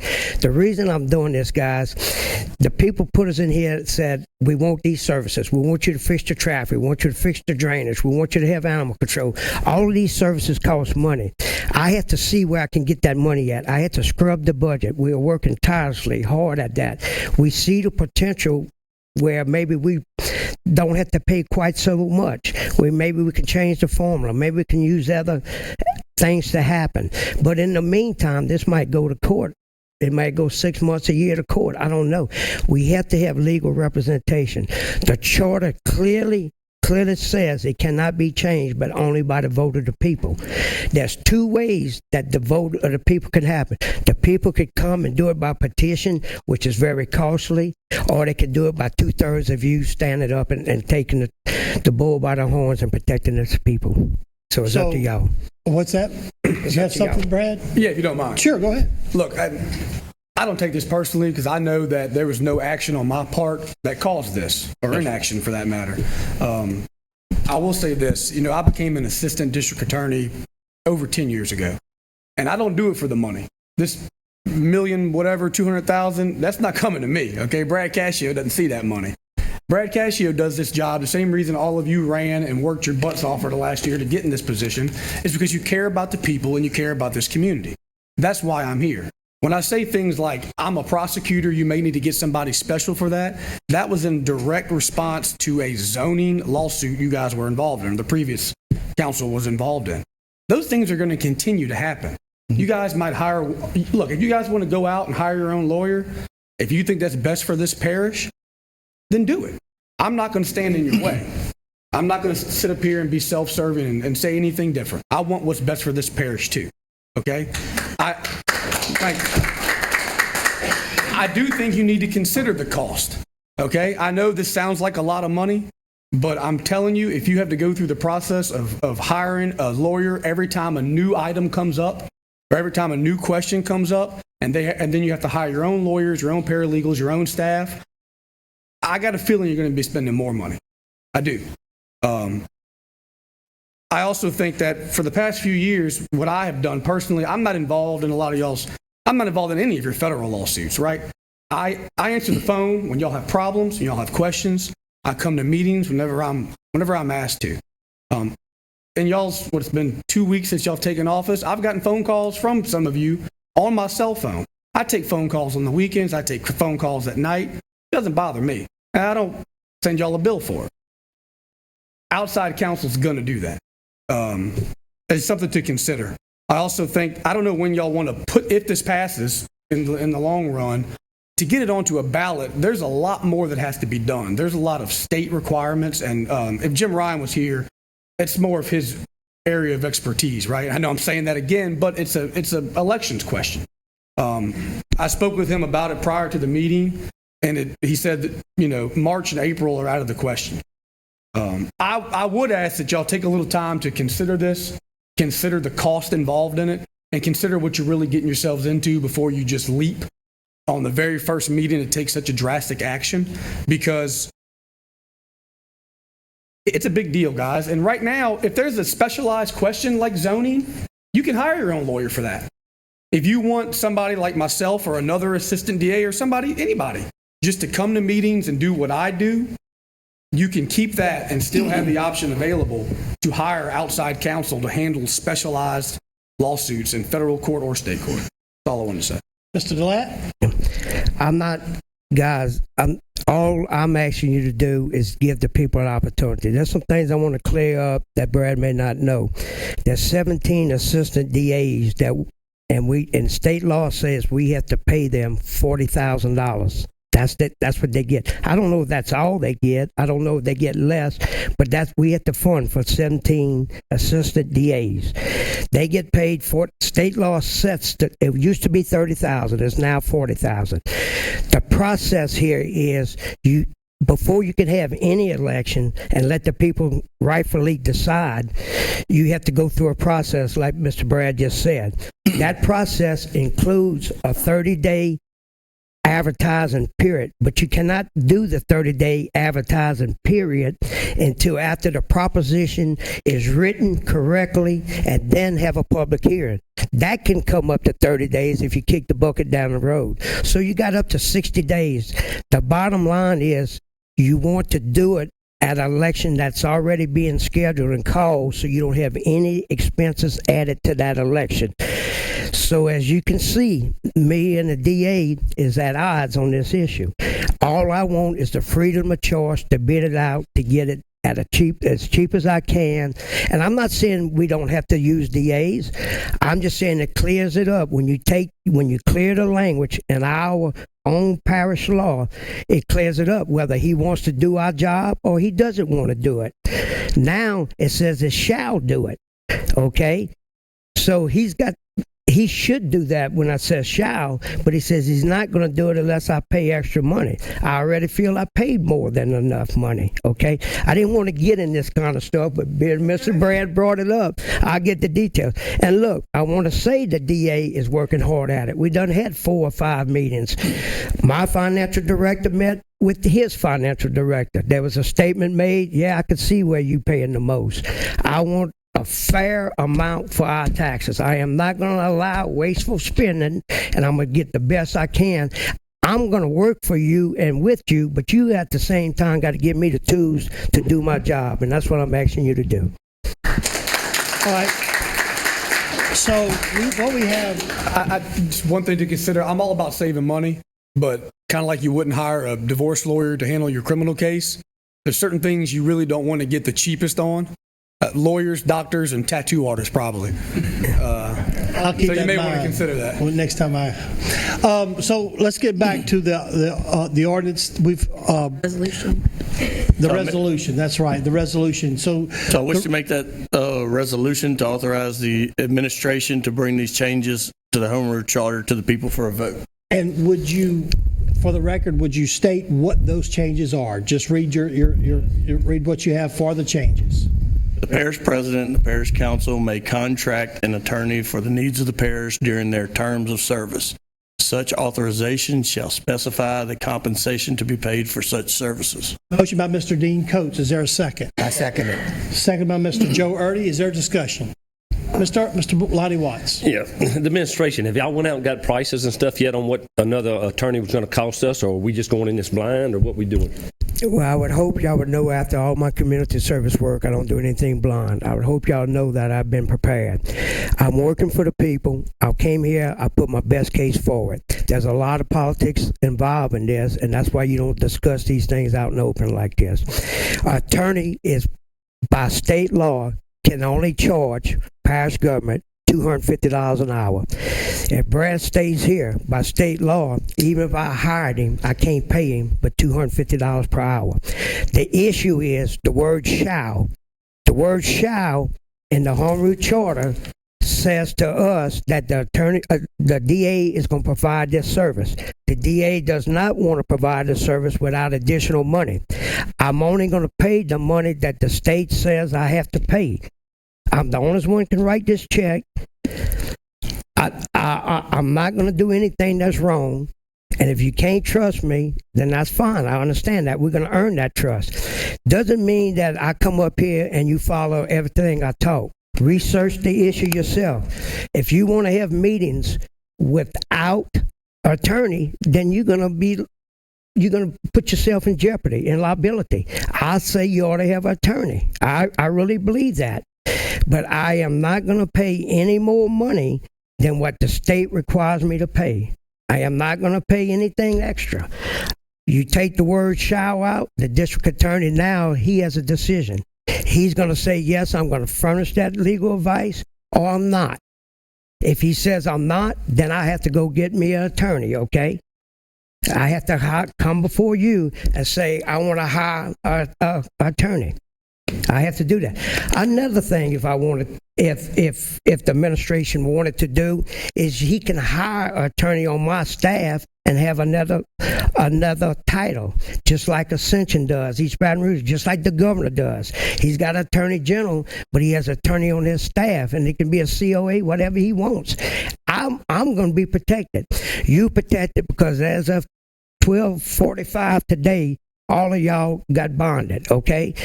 But the bottom line is, if I play politics and if I do what they did in the past, I'm not doing my sworn oath of office. My sworn oath of office is to obey the Constitution and to do the things that is required for me. The people gave us our tax dollars to make best use of it. Not to have a $600,000 surplus. That's nice, because at the end you can have a big party if you want to. I'm not saying he does, but I'm saying that there's other places to get money if he needs more money. I don't think he needs more money. He's got a surplus. I'm the guy that's working a deficit. His employers make more money than our employers, doing the same thing they do. His employers has got better benefits than our employers, doing the same thing we do. The problem is that if everybody gets money from us, the jail, the sheriffs, the clerk of court, the courthouse, all those things we do, okay? In the past, they said we didn't have money to do all these things. That's why we do the forensic audit. We think we got money to do more things than we do. We just think the money is not being better utilized. I'm telling you, let the people make the decision if you're not, you know. I believe that item is coming up in a minute. We have that forensic audit coming up in a minute. But currently, we have a motion by Mr. Dean Coates and a second by Mr. Joe Erdy. Is there any more discussion from this council on that? None being, Ms. Sandy, you want to call for the vote? Mr. Taylor? Yes. Mr. Coates? Yes. Mr. Shavers? Yes. Mr. Erdy? Yes. Ms. Sandifer? Yes. Mr. Wascom? Yes. Mr. Mangus? Yes. Mr. Goff? Clarity, this is simply a resolution to introduce the ordinance. No, this is a resolution to authorize the administration to work forward to putting this on the home rule ballot to vote of the people for a change for the home rule charter. But Ricky is right. You have to introduce an ordinance. You have to do all those things. You giving me authority to do that. It's going to be about a 60-day process is what I'm trying to tell you. Well, this would give you the authority to draft an ordinance for us to adopt. Correct. I just want to make sure. I have to come back. Yeah. I have to hire Jim Ron or somebody just like him to write the proposition. It's a 60-day process, y'all. It's just. Yes.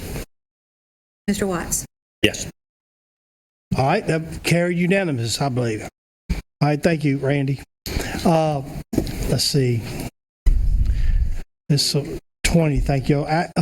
This is an introduction of ordinance extension of a 160-day moratorium.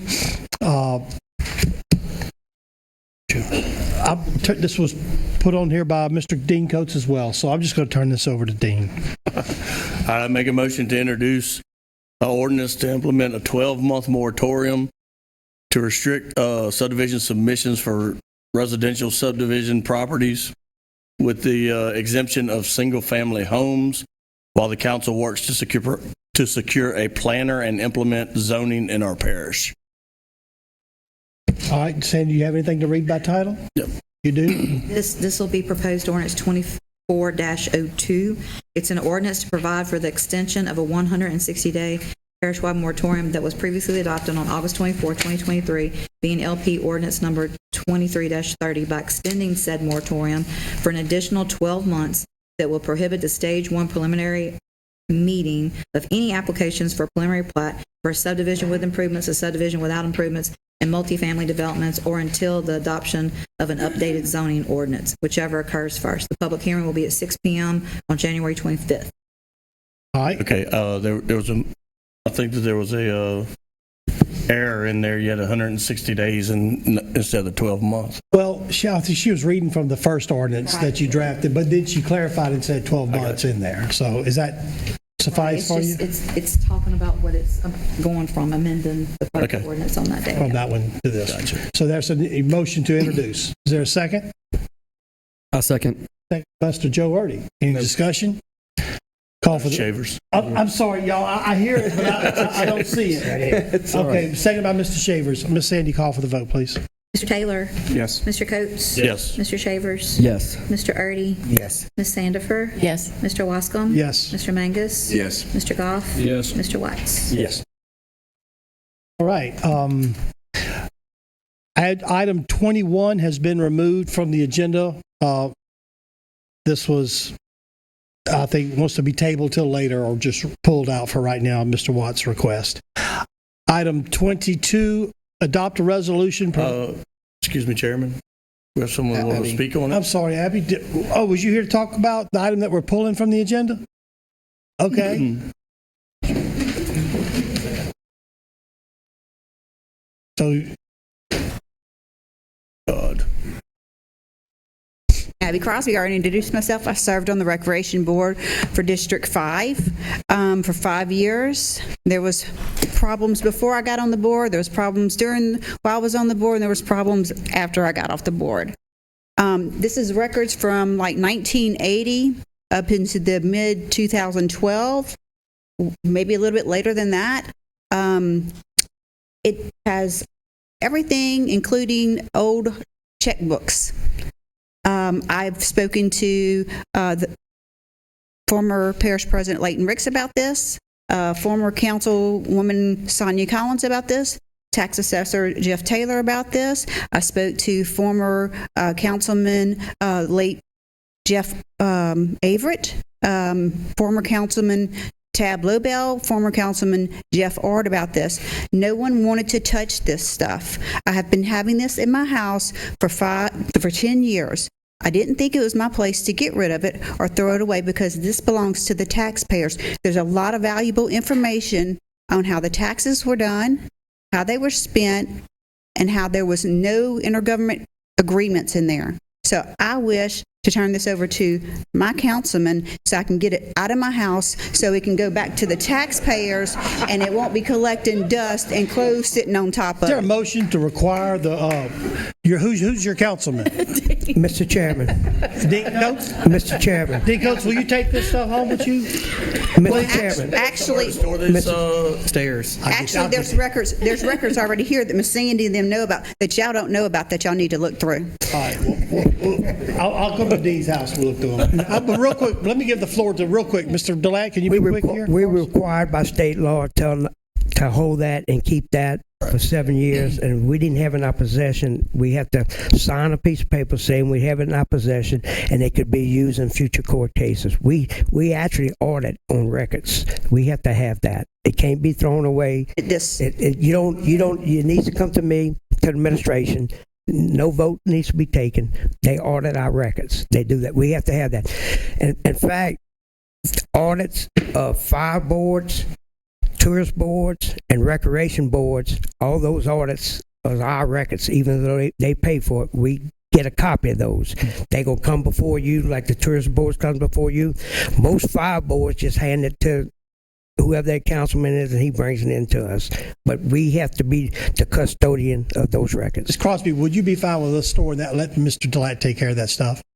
Fine, because there's some stuff in there that you'd be surprised about. All right. But if we don't sign a paper, I'm going to say I didn't receive that. So it's a process. Can y'all take care of this after the meeting? Get him that quick stuff? And I would like to add something. Mr. Coates. Okay. Also, Ms. Crosby and I have spoken about this, and there's a lot of information in there pertaining to the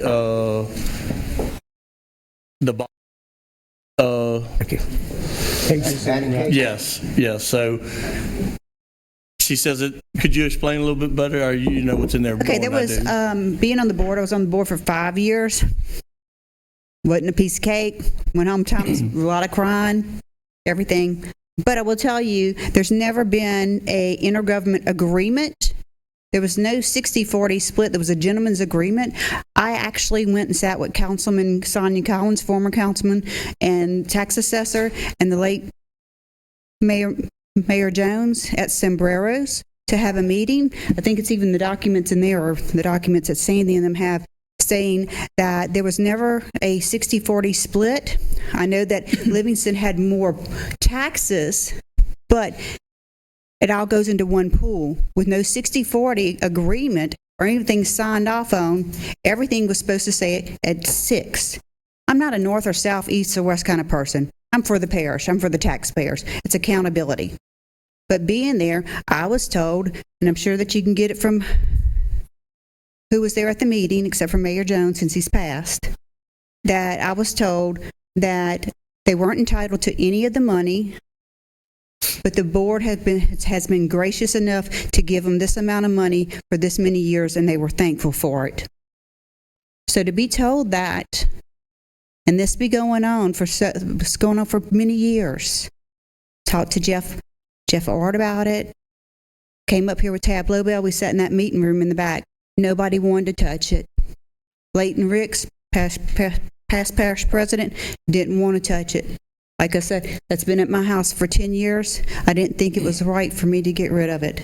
That's why I'm happy to turn it over to y'all, so maybe y'all can find out really what happened and all this disturbance be taken up. Over. Thank you, Ms. Crosby, so much. Thank you, Abby. And, Thank you, Abby. Randy, thanks for bringing that up. Now you're in charge of that. And we know where it's at. If there's anything, help me out here, Raven. What item are we? 22, adopt a resolution providing authority to the parish president for the review of all prior submittals presented to the Livingston Parish Planning Department and Planning Zoning Commissions being dated prior to December 31st, 2023. This item was placed on the agenda by Mr. Billy Taylor. Yeah, I'd like to move to adopt this resolution. Second. Great. So, as most everybody in this room knows, as we moved to trying to adopt the first moratorium, we had a 6-week overlay. In that time, there was, Miss Dee, do you remember how many there was? 14,000 submittals in 6 weeks? There was a lot of submittals. I think it was somewhere between, there's a number between 14 and 17,000 that those have been moved around a couple of times. What this is doing is giving Mr. Delatt, our new parish president, the ability to go and look through all those submittals to make sure that they follow all of our ordinances and that they were submitted correctly. Because there is no way that 17,000, 14,000 got submitted properly. It was rubber stamped. So that's a motion by Mr. Taylor, second by Ms. Sandifer. Is there any discussion? None being. You want to call for the vote, Ms. Sandy? Mr. Taylor? Yes. Mr. Coates? Yes. Mr. Shavers? Yes. Mr. Artie? Yes. Ms. Sandifer? Yes. Mr. Wascom? Yes. Mr. Mangus? Yes. Mr. Goff? Yes. Mr. Watts? All right. Item 23, I believe, has been tabled, correct, Ryan? Yes. All right, we're pulling that item. Item 24, adopt a resolution to accept the following roads and improvements and drainage back into the parish maintenance system for Causey Crossing and Legacy Lane. This is located in Mr. Ryan Shaver's District 2. Mr. Ryan, I'm going to turn this over to you. Thank you, John. So these roads and the drainage were in the maintenance previously. Back in, I think, 2012, I think it was voted on by Jim Norrid. And then in 2017, the previous councilman before me pulled them from the parish maintenance. I don't really know the reasoning, but I have Mr. Randy Causey here tonight. I'm going to let him come up and just kind of give his side of the story so that we can all, know what's going on. Thank you for letting me speak. Give your name and address, Mr. Causey. Mr. Randy, will you give us your name and Give address? us your name and address. Randy Causey. Okay, thank you. In 2009, the application was taken to take Causey Crossings Legacy Lanes into the parish. At that time, Councilman McCoy was there. I don't know why, but once it was received for 3.5 years, it's set. It was never brought up for a vote one time. In 2012, when Mr. Norad came in, we approached him about what had happened. He came before the council, or part of the council, and he asked y'all to bring Causey Crossings Legacy Lane into the parish maintenance. Bring it in, grandfathered in under the 2009 ordinance, because it had been sitting there for 3 years and had never done anything. The council voted on it. They voted unanimously to bring it in. Okay? The roads and everything that were put in, the ditches and everything was approved at that time by Mr. Sam DiGeronimo. We had his clearance on everything. As soon as that happened, the roads started getting graded. The street signs turned blue, meaning we was in parish maintenance. They graded the roads. They never took care of the ditches, just the roads. Everything went along pretty good. And all of a sudden, in 2016, when the prior councilman to Ryan came in, all of a sudden, all maintenance stopped. It quit. They quit grading the roads. They quit doing anything. Well, in 2017, all of a sudden one day I come home and the street signs are red again. We were never given any chance to know anything about what was going on, that we could appear before the council or anything. Mr. Talbot came in, and the reason he came in, I found out later, was that one of our neighbors, which is here tonight, he called Mr. Talbot, come in, we'd like to talk about these roads.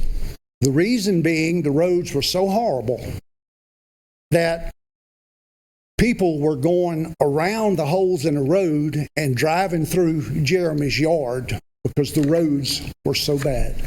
At that point in time, we had a child at the end of Legacy Lane, handicapped, that had to have a handicap bus come pick that child up. Talbot knew at that time what was going on, but because he had a vendetta going on, because somebody had the audacity to argue with him.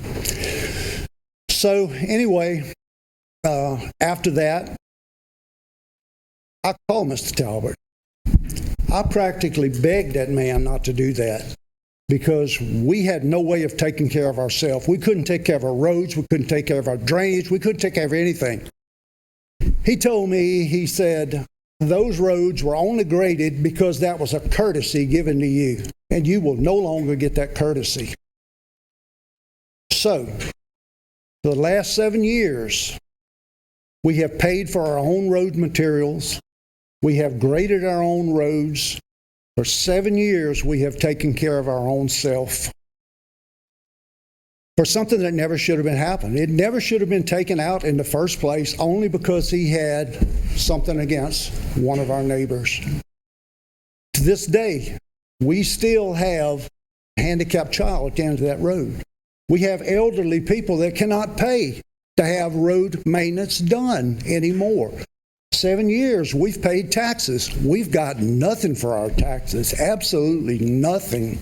So it is your request to have this road placed back in the parish maintenance system? Yes, sir. I think would like to see these roads. Mr. Ryan Shaver is willing to make the motion to do that. And the drainage is horrible. And I believe the drainage will be part of the roads, because I think we've determined that to improve a road and spend money on the road, if you don't fix the drainage, the repair of the road doesn't last. So I believe the ditches should be covered in that. But we have someone else. Go ahead. Did you have something else to say, Mr. Causey? I didn't mean to cut you off. I'm sorry, I can't. Did you have something else to say about this? Because I have someone behind you to speak. Yeah, I mean, about the drainage. The drainage is horrible. Okay. We have neighbors here I'm gonna get him. that Ryan can show you pictures. They have an absolute sewage pond in their front yard. The sewage right now is going from yard to yard to yard. She can't even let her kids play in the yard because of the sewage that's in her front. We have someone here to speak behind you.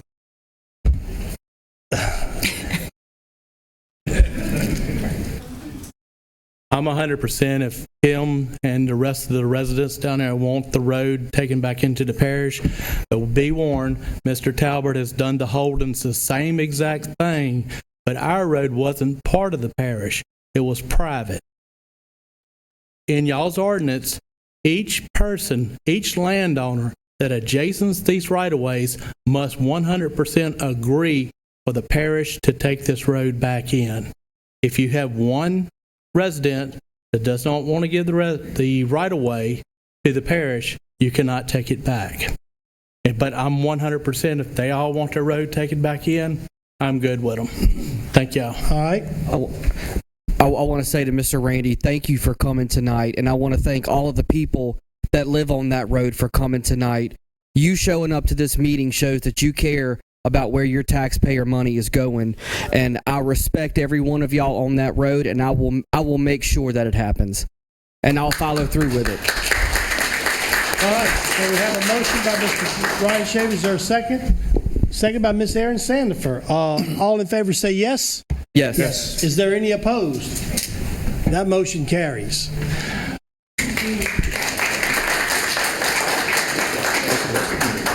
All right, item 25, adopt a resolution for 6-month hardship waiver. Which one? The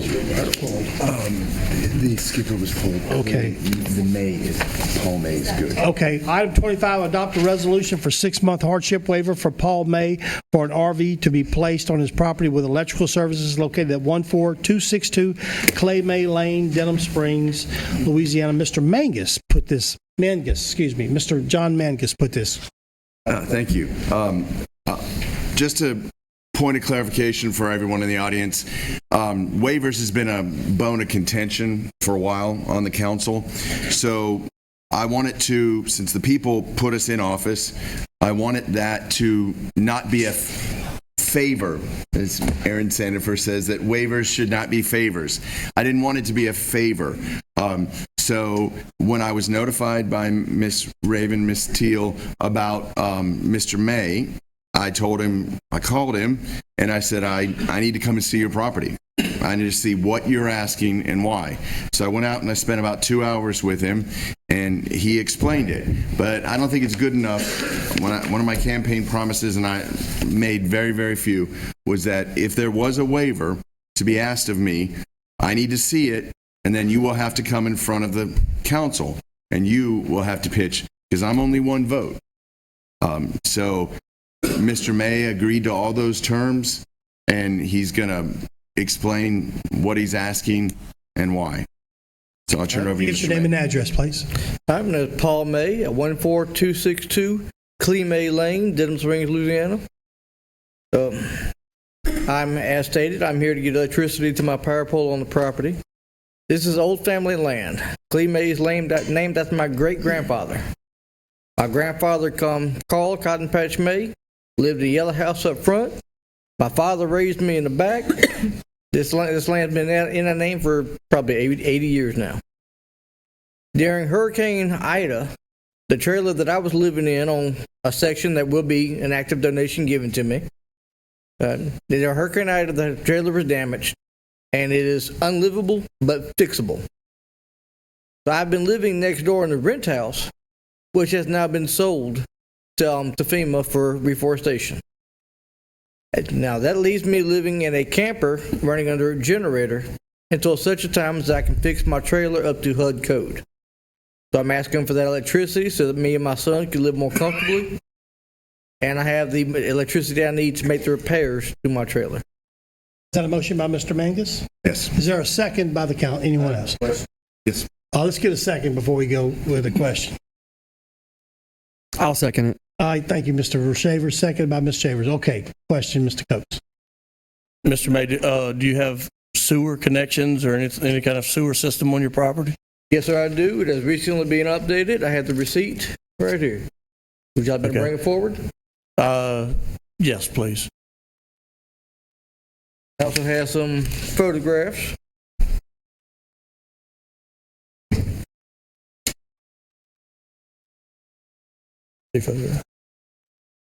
Mr. Chairman, I just want to make a comment on the same item. While we're watching. You have a hardship ordinance already. A waiver is not required. That's normally done administratively. I just didn't see them come. You can't get electricity until you go through the checklist. The checklist starts with the state, solid waste. So once they give us approval, then we can go ahead and do it administratively based on your hardship ordinance that you already have in place. Okay, so you're saying he should probably reach out to you as well. He has to reach out to me because the state has to go there and verify his footage, road footage, has to verify his sewer. I know he's got it, but they have to sign off on that. Then they come to us and they say he's good to go. Then we check our checklist down our things. Y'all have already passed an ordinance. I can't recall the year, but it's called a hardship ordinance that allows these people to do what he's asking you to do. It's just he's early in the process by coming to see you. If I would have turned him down, that he would have came here and seen you and asked for a waiver. I haven't been approached by him yet. Okay. Randy, I have a question, Randy. How long is the hardship ordinance? Is there a time limit on it? Like you can ask maybe Sandy to pull it, but I want to say it was a year. He's asking for 6 months. I want to say it's a year. Okay. We could go ahead and pass this, and then he could still work with Mr. Layton to go through all the checklist, and if it's going to be a timeline until they get that done, he could be okay until then. If y'all are good with that. The first time he comes in my office, I have him with the state. And the state normally takes 2 to 3 days. He can do all his work the first day he comes. In 3 days, I can give him his answer. It takes 3 days. Are you? Yeah, go ahead. Are you okay with that, Mr. May? Yes, sir. Okay, our parish president here says that he can work with you, and so. Do you by chance have a business card I can receive? If something would happen and I wasn't able to do what you requested, then you would come before this and ask for a waiver. But what you are asking for can be done administratively, and they have already passed our ordinance for hardship cases. Do you have a business card I can Let's make it. The permit office. Yes, the permit office. Mr. May. It is a risk. Thank you, sir. Make a motion. I move that we change it to a resolution in support of Mr. May, that he's going to meet with our parish president to have his hardship. Second. Second by Mr. Ricky Goff. Motion by Mr. John Mangus. Is there any discussion? All in favor say yes? Yes. Yes. Any opposed? All right, that motion carried. Item 26 was removed. Item 28, adopt a resolution to add the following roads to the priority road list for consideration. 20 already did 27. We did it. We I'm bumped sorry. it That's up. okay. I'm sorry, Aaron. Priority road list consideration, Mr. John Mangus has 3 of them, Atchafalaya Avenue, Balmoral Drive, and Penbrook Avenue. Is there anything else other than those you want to add? Or- No, and if I'm point of information, Balmoral and Penbrook are basically the same road. They're in South Haven Subdivision. They connect and they make a wide curve. And over time, the curve has it's like a hole. It's really bad. So I don't think we need to petition the parish to Public Works to pave all of Penbrook or all of Balmoral, but mainly just the curve. Okay. I spoke with 2 residents today on that. All right. So put that in motion and we'll, you move that? Is that your motion? Yes. To add those? Is there a second? Second. Mr. Artie, second by Mr. Artie. Any discussion? All in favor say yes? Yes. Yes. Any opposed? That motion carries. Item 30, board reappointments or resignations. A, Gravity Drainage District Number 2. Mr. Ryan Shavers, I believe, puts this on the agenda. Yes. So Brian Clemens was month to month, and so I would like to pull him from that board and replace him with Robert Bergeron. Is that your motion? That's my motion. Remove Ryan Clemens and Mr. Robert Bergeron. And Second. yeah. Is there a second? Second. Second by Miss Aaron Sandifer. Is there any discussion? All in favor say yes. Yes. Yes. Any opposed? Congratulations, Mr. Robert. You are now. I hope you're sitting right next to the guy you're replacing here. I hope there's no bad blood here. All right. Not strong arm anymore, you. Item B, Recreation District 2, Mr. Ryan Shavers. I think you might have another appointment for this one. I would like to defer that to the meeting for the 22nd of February. Sandy, can you make that happen? Item 30, Livingston Parish Gas District Number 1, Mr. Yours might be coming up later. Then I have one appointment. Never mind. Yeah. Okay. Livingston Parish Gas District Number 1, Mr. Artie. Yes, I would like to replace Don Bernard. There's some health issues there with Roger Hutchison as his replacement. Roger Hutchison, you got that information, Miss Sandy? We do, yes. All right. Is there a motion by Mr. Joe Artie? I'll second it. Second by Mr. Billy Taylor. Any discussion? All in favor say yes. Yes. That motion carries. Item 30D, Master Plan Review Committee. Mr. Joe Artie, you have an appointment on that? I do. I want to replace Mr. Joseph Wayne Greco with Craig Watts. That's my replacement. All right. That's your motion? That's it. Second. Second by Mr. John Mangus. Sandy, you got those names as well. All in favor say yes. Yes. Motion carries. Planning and Zoning Commission. Mr. Ryan Shavers takes the first one. I'm going to remove my appointment to that board and place Brian Clemens to that board. All right. Mr. Brian Clemens, welcome to the Livingston Parish Planning Commission. You'll serve well. Mr. Dean Coates, what, do we vote on that yet, or? No, I'll second. Did I vote on? You can do them all at one That's time. okay. Go ahead and do yours. Who's yours? All right, I'm removing Bobette Larkey, and I'm replacing her with Sarah Ferris. For the Planning Commission. Correct. All right. Choice. So, motion by Mr. Dean Coates for both. I second. To put them both together, if that's okay, and second by Mr. Ryan Shavers. All in favor, say yes. Yes. Can I go ahead and do the one that I have on there now? Sandy, can we do that? Yes, absolutely. I'd like to go ahead and Nobody reappoint objects. Mr. Gerald Burns. Okay, it's what on the agenda, but yeah, if you want to, I just like. you want to reappoint Gerald? Okay, so we got a motion by Dean, second by Ryan for all 3 of those appointments. You got that, Sandy? Yes. All in favor, say yes. Yes. Any opposed? That motion carries. So tell Mr. Gerald congratulations. Yeah, I'm coming to him. Yeah, that's right. Oh, I'm sorry, John. Aaron Sandifer, you had one? Yes, I need to remove Joe Kozrowski and reappoint Brady Wax. Brady Wax. All right. Is he here? I think so. Congratulations, Brady Wax. All right, well, before we vote on that, I'll let yours be the motion. John, did you have one for Planning Commission? Yes, Derek Babcock was on that, and he's now involved with the governor in the transition. So I want to gratefully appoint David Dana, who's here. Where's he at? Stand up. Okay. Congratulations. And Mr. Joe Erdy, did you have a Planning Commission you wanted to? Yes, I do. I want to remove Ross Kinchin and replace him with Mr. Merrill Hess. Merrill Hess. Merrill Hess, yes. I think you is that mixed up. Let's see. Already did this. Yeah. Okay. Need to, Who was it? Well, on the first one, when I did the planning parish, when I did Wayne Greco, that was on the parish planning commission. Okay. Okay, the second one was on the master planning review. And that was Merrill Hess. Okay, so how about a motion to adopt all of these that we just named in total?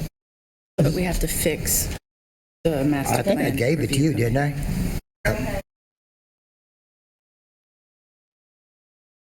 That's correct. Craig Watts would be on the... To vote that way and maybe take his out, just do Brady Wax and David Dana at one time for the Planning Commission. All right, motion by Ms. Sandifer and second by Mr. John Mangus for Brady Wax and David Dana. Okay, let's take care of that. All in favor, say yes. Yes. Yes. Any opposed? That motion carries. Now, how do you want to word the ones for Mr. Erdy? To remove him from the previous resolution for the master plan and to place him on the Planning Commission. And then the one for planning on the all right, could you got that in form of a motion? All right. And Mr. Joe will make that motion. Yeah, I'd like to make that motion. Mr. Mangus will second that. Yes. Is there any discussion? Y'all understand what we did? Yes. Everybody's in favor? Say yes. Yes. That motion carries. Mr. John, I was also told by Miss Sandy that I could, since we're doing this all at one time, that I could do an appointment as well. I didn't make it on the agenda. Absolutely. You can do I would that. like to reappoint Miss Kathy Long to the Planning Commission Board. Motion by Mr. Second. Taylor, second by Mr. Coates. Reappoint Kathy Long. All in favor say yes. Yes. That motion carries. All right. Committee reports. We don't have any committees right now or that have met, but I would like to inform everyone that at the next Livingston Parish Council meeting of this month, the very next one, I will appoint finance committees and chairmen and ordinance committees. And I've spoken to one, maybe two councilmen. So if there's any committees that you really want to get involved in, that you feel passionate about, please get with me before. And I've got some other people I want to put on them as well. So we'll establish those committees. I didn't know who's going to be the chairman this year, but I'll take care of that for next meeting if y'all allow me. All right, that brings up item 32. This is a public hearing for the purpose of considering a settlement in the following identified lawsuits. It's the 5th District Livingston Parish Concerned Citizens Association versus Leighton Riggs, Parish President of Livingston Parish. 21st Judicial Court and the same suit versus the Livingston Parish government. This item was placed on the agenda by Miss Erin Sandifer, so I'm going to kind of turn this over to her. Okay, so the 5th District, Livingston Parish Concerned Citizens Association asked for a public hearing. I'm going to read straight off of here what it says. They're wanting to request to settle their lawsuit. The proposed settlement will result in a compromise to dismiss the above litigation with prejudice and payment by the parish to the plaintiff of more than $10,000. Executive session may be necessary to discuss the terms and conditions. A vote may be taken to accept or reject the settlement. So I'm going to call their attorney up, Mr. Stephen Loeb, to speak to this.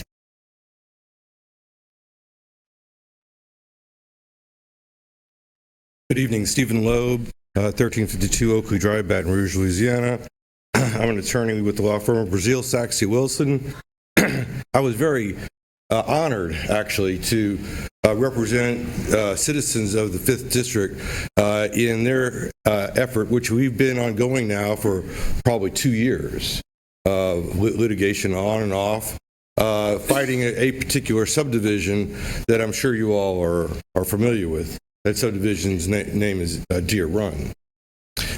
We, in connection with that litigation, that effort, we have currently 2 lawsuits.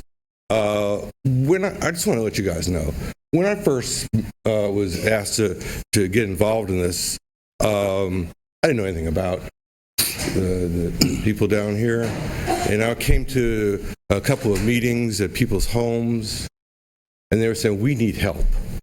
We got a problem.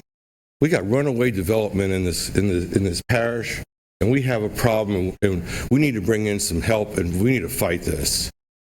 And I always explain to the folks, and many of them are here, many of them are not. But I always explain to the folks that what you really need is to resolve your issues with the development regulations and your zoning politically. That's where it needs to be, not in the courts. That's not where we resolve these things. But because of the situation that we had with council at the time, with parish council, with the political situation, it seemed like that the council at the time was not taking up that effort. Now, we all know what the last election was about.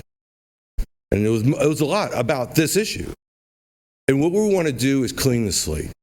We have litigation out there that we don't want to sue the parish.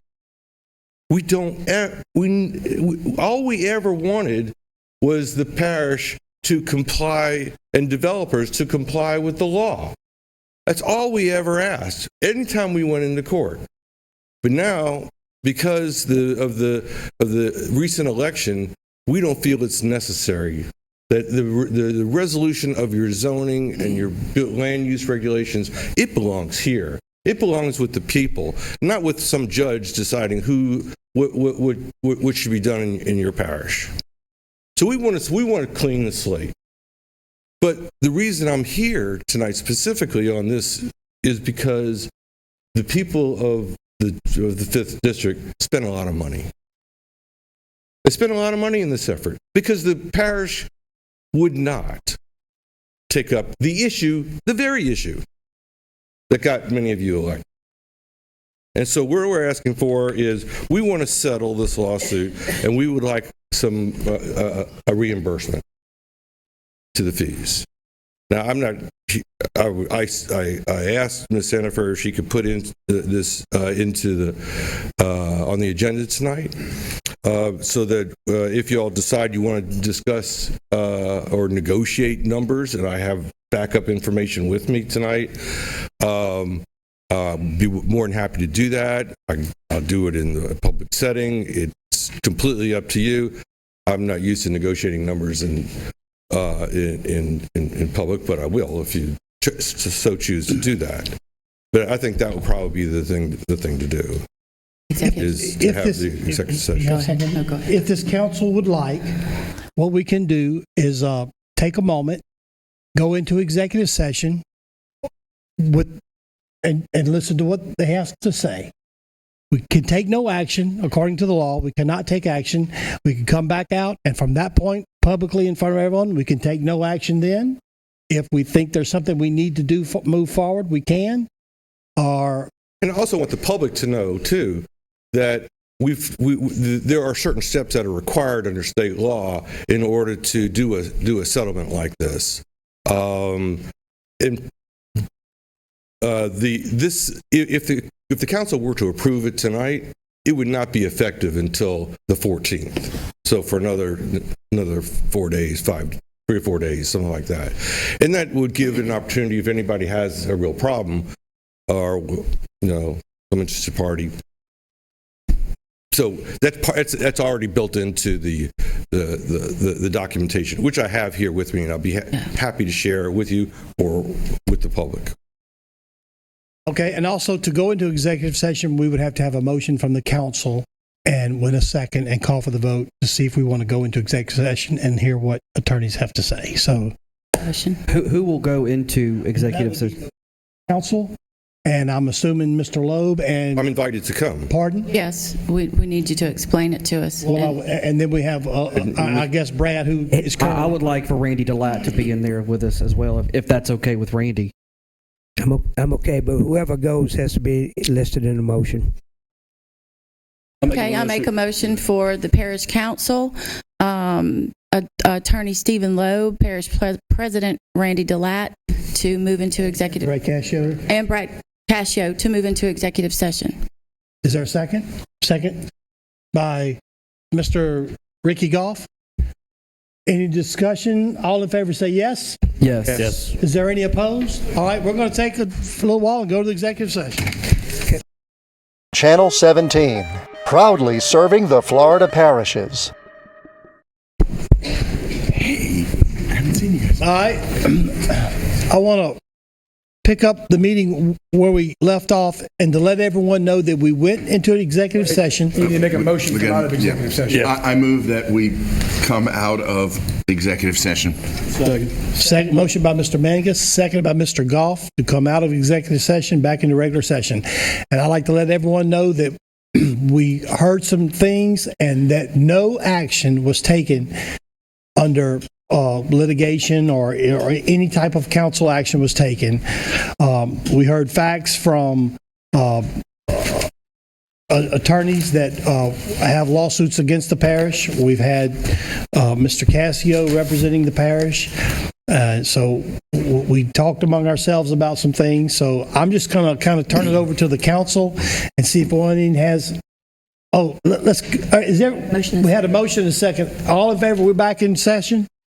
Say yes? Yes. Any opposed to that? Okay, we're back in. So I think what I'm going to do is I'm just going to turn it over to the parish council to see if there's any thoughts from any of the council members, that any actions you want to take.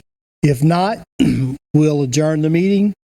Well, I've got one more item I want to pick up if not, but right now, is there anything that the council has that you want to say to take any action, or you want to defer no action, or regarding last night, or regarding the meeting tonight, the executive session? I'd like to make a motion to defer to the next meeting. Is that what you're asking me? All right. Real quick. Mr. Dyatt, did you have something to say? Maybe it might be that y'all want to appoint 2 or 3 or 4 people to further investigate what the offer was made. And if it can work out, then maybe at the next meeting you will have a firm offer and it won't be like a 10-minute thing out in the back. That's y'all's call. But I'll be willing, you can look at our books, I'll be willing for y'all to do that. And maybe you get 2, 3, 4, 5 committees and investigate and look over the things that they want to do and what our options may be with some other people, other eyes, not just your eyes or our eyes, but there may be some other people that can help settle this, is what I'm saying. And that would go right along well with Mr. Erdy's motion to defer this. Yes. So, and it give time to gather some more information. Is there, is there a substitute motion? Well, first of all, is there a second to his motion? Lonnie. We have a second by Mr. Lonnie Watts to defer this. And in the meantime, we could gather some more information. And what I meant, it's going to take all 9 of y'all to vote, but maybe whoever you decide to help negotiate or whatever you got to do, they can bring that in and you wouldn't waste no time in executive session. You wouldn't waste no time.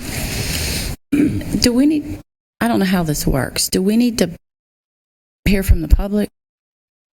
If you take an action, is my understanding, Brad, that we had on item number 32, we had a public hearing on that and nobody spoke up. So now we had executive sessions and now we're back. But we have to report. Can I make a suggestion? It's my understanding of the Robert Rules of Order, when you get out of, and correct me if I'm wrong, Brad, when you get out of executive session, if you took any kind of action, you got to have public input. If you did not take any action, the chair has explained it, and I thought John explained it real well. We didn't take any action back there. And so if you didn't take that action, public input is not required because you're not taking a vote. You can give the courtesy as a chairman if you wanted to do that, but it's not a requirement in open meetings law. If the motion is just to defer until the next council meeting and we have a second, and I don't think there's really no need for public hearing, just unless you have something else to add to it that the public needs to know. I may have a substitute motion. I just don't know how to proceed. The substitute motion, I'm not, my struggle here is how to word it. To accept a settlement at half with up to a year to make the payment. Is that the correct way to make this motion? I guess you could make that motion. You can make that motion, but what? Well, a substitute motion takes. She's making a motion. She's making a substitute motion, which you have to address first if it gets a second. If it gets a second, you have to say what that half is, and you got to allow public comment. Okay. Yeah. Go into details and allow public comment after the second.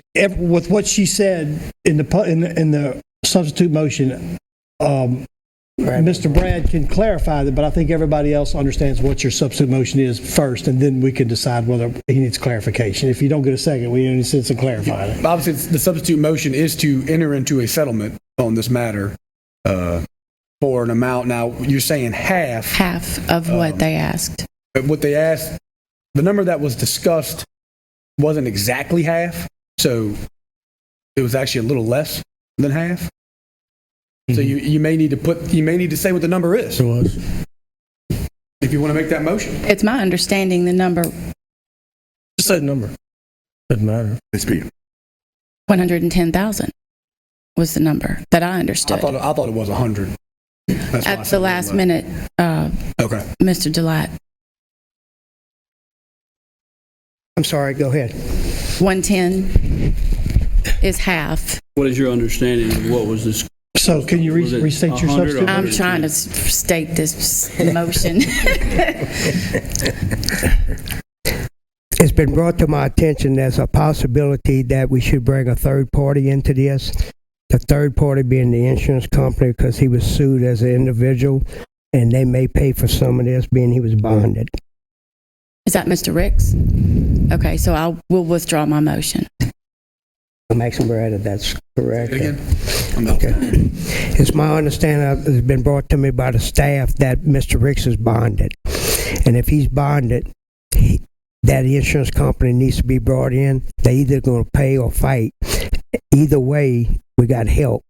We're not by ourselves. It's what I'm looking at. Yeah, this council, if y'all wanted to settle it, it would settle it as far as claims to you guys. But if there's another named defendant, that's a different story. And there is. Nobody, as far as I know, no one else is named as a defendant that's bonded, if that's what you're asking, with the exception of Mr. Ricks. So I withdraw my motion. Okay. So we go back to the original motion, which was to defer until the next council meeting. All right. And we had a second. I had a motion by Mr. Joe Erdy and seconded by... I would like to amend Mr. Joe's motion.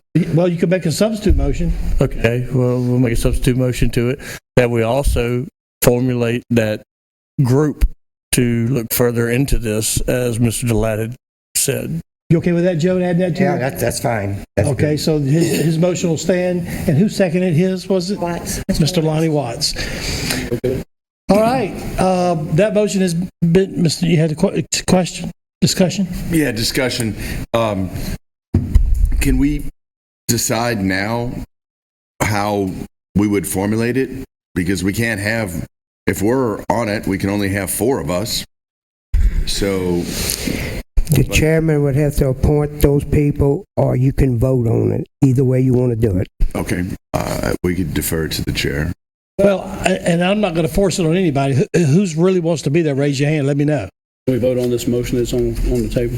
Well, the motion. The motion on the table is to defer. The motion was a little.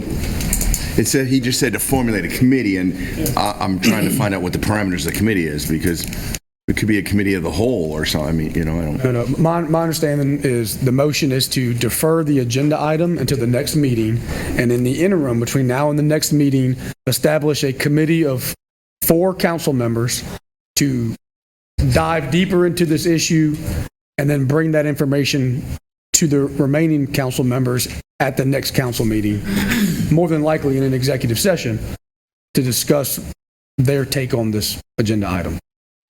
I'm willing not to be on the committee, so if anyone else wants to do it. Do we have to make that decision tonight? Yeah. Okay, well then we don't have to. We don't have to. Sorry, I just... No, that's fine. Well, I'd like to think You about guys it. can decide to make a committee tonight, but not appoint them. You could appoint that later. Okay, all right, well, that's fine then. Okay. So the motion was to withdraw that? Defer it, but we're gonna make a committee. And we'll make a committee. Yes. All right, Ms. Sandy, you got the motion in the second. Call for the vote. Mr. Taylor? Yes. Mr. Coates? Yes. Mr. Shavers? Yes. Mr. Artie? Yes. Ms. Sandifer? Yes. Mr. Wascom? Yes. Mr. Mangus? Yes. Mr. Goff? Yes. Mr. Watts? Yes. I would be interested in that committee. Pardon, you would? I would be really okay. interested. Let More me information. go for it. Item 34, district attorney report. Did you have? I just want to, again, I know y'all probably heard this a lot. I want to congratulate all of y'all on making it onto this council. In my limited interactions with the new members, I can tell y'all really care about this parish. Y'all out here do a good job, and I want to congratulate Law, and hopefully look forward to working with y'all. Real quick, Mr. Shavers, did you have anything you want to make as final comment? I do. I want to mention a couple of events that are happening in my community. First of all, I want to say thank you to the voters of District 2 for voting for me. Without this, it wouldn't have been possible. I'm blessed and honored to be able to work alongside this team. And so I want to thank the voters of District 2 for voting for me, and I look forward to serving you. There is a Watson Gumbo Cook-Off going on January 27th, I believe. It's the last weekend in Saturday, the last Saturday in 27th. That Gumbo Cook-Off has been happening for like 12 years. I've always volunteered at it, and it helps. It's they do the Gumbo Cook-Off to raise money for homeless veterans. So it's a super good cause. And then this Saturday, we're going to be doing a litter pickup in Watson. If anybody would like to come, I've been volunteering doing that since 2019, and it's just a good opportunity to clean the community up. So that's all I got. Mr. Joe Erdy, you have some comments? Yes, I do. I want to thank everybody, well, I thank the public, rather, for the support in getting me up here, because I wanted to work for District 9 and the entire parish to make us a strong, better parish. I'm from the Hungarian settlement, born and raised there, and it's a good community, as is the rest of the parish. And I just want to say that we have a lot of events that I'm on the board with the Hungarian Society, and we have a spring festival and other things, and I like to say I'll keep everybody informed, because there really is a big turnout. Aaron, you've been to some of the stuff we've done, and I'll let y'all know when our spring festival is, and hope y'all can all make it on that Saturday. I thank y'all for being here tonight. Okay. All right, Ms. Taylor, do you have anything you want to? I don't have anything at this time. Mr. Coates? Could you come back to me? Sure. Next week?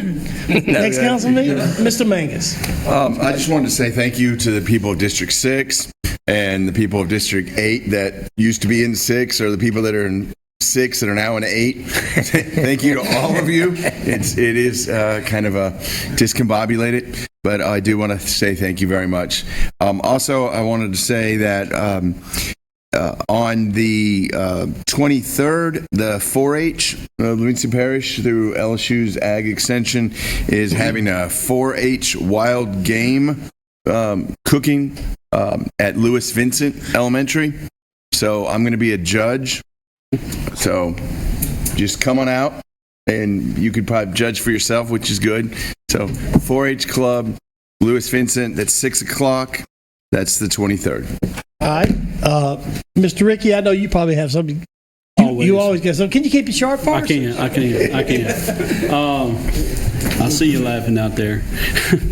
So, getting through our first executive session, I will have to tell you that what I felt coming into this thing is just what I received, and that is people that care about not only the process and what's right, but they care about the people.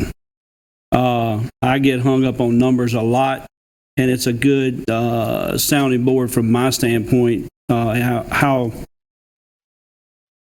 strong their heart is in serving the community and serving you, the people of this parish. So I'm extremely excited and continuing to look forward to the next 4 years and where we can be at the end of this. So thank you all, the council, everyone. Thank you, Ricky. Dean, back to you. Yes, thank you. I want to thank all the voters for having the trust and confidence in all of us to put us up in this position to represent the parish. Few community reminders. Baby Ivy, I don't know if y'all been keeping up with her on Facebook. Very, very tragic situation. The girl's very sick. Her family is having a chili cook-off coming up on January 13th at Sherry's Daiquiris. So if you can, please get by there. If you're good at cooking chili, enter the competition. If not, just go by and try to support the family. You can find them on Facebook. Really, really tragic situation. The Crew of Rex is coming back, the Mardi Gras parade in Tickfall. It's a pretty big deal, and just want to let y'all know the date of it will be January 27th, 2024. And my wife and I will be the king and queen for that, so y'all come on out and enjoy the parade. Hey, congratulations. Mr. Lonnie Wise. King for a day. You sure? You good? He's a man of a few words, but when he talks, he's always got something good to say. I would like to say this. It is a breath of fresh air to work with every one of you guys. I just want you to know that. I cannot tell each one of you how much I appreciate you and your willingness to just be the right people for this job. I'm just so proud of you. So with that... You missed me. Oh! I have something to say. I have council comments. Miss Sandifer, I'm sorry. So I just want to say my comments are that I think we conveyed that tonight. We have such a great unified team to get to the business of serving our beautiful, great parish. And I'm so thankful for each of us up here. And I want to mention Bridget Gilbert.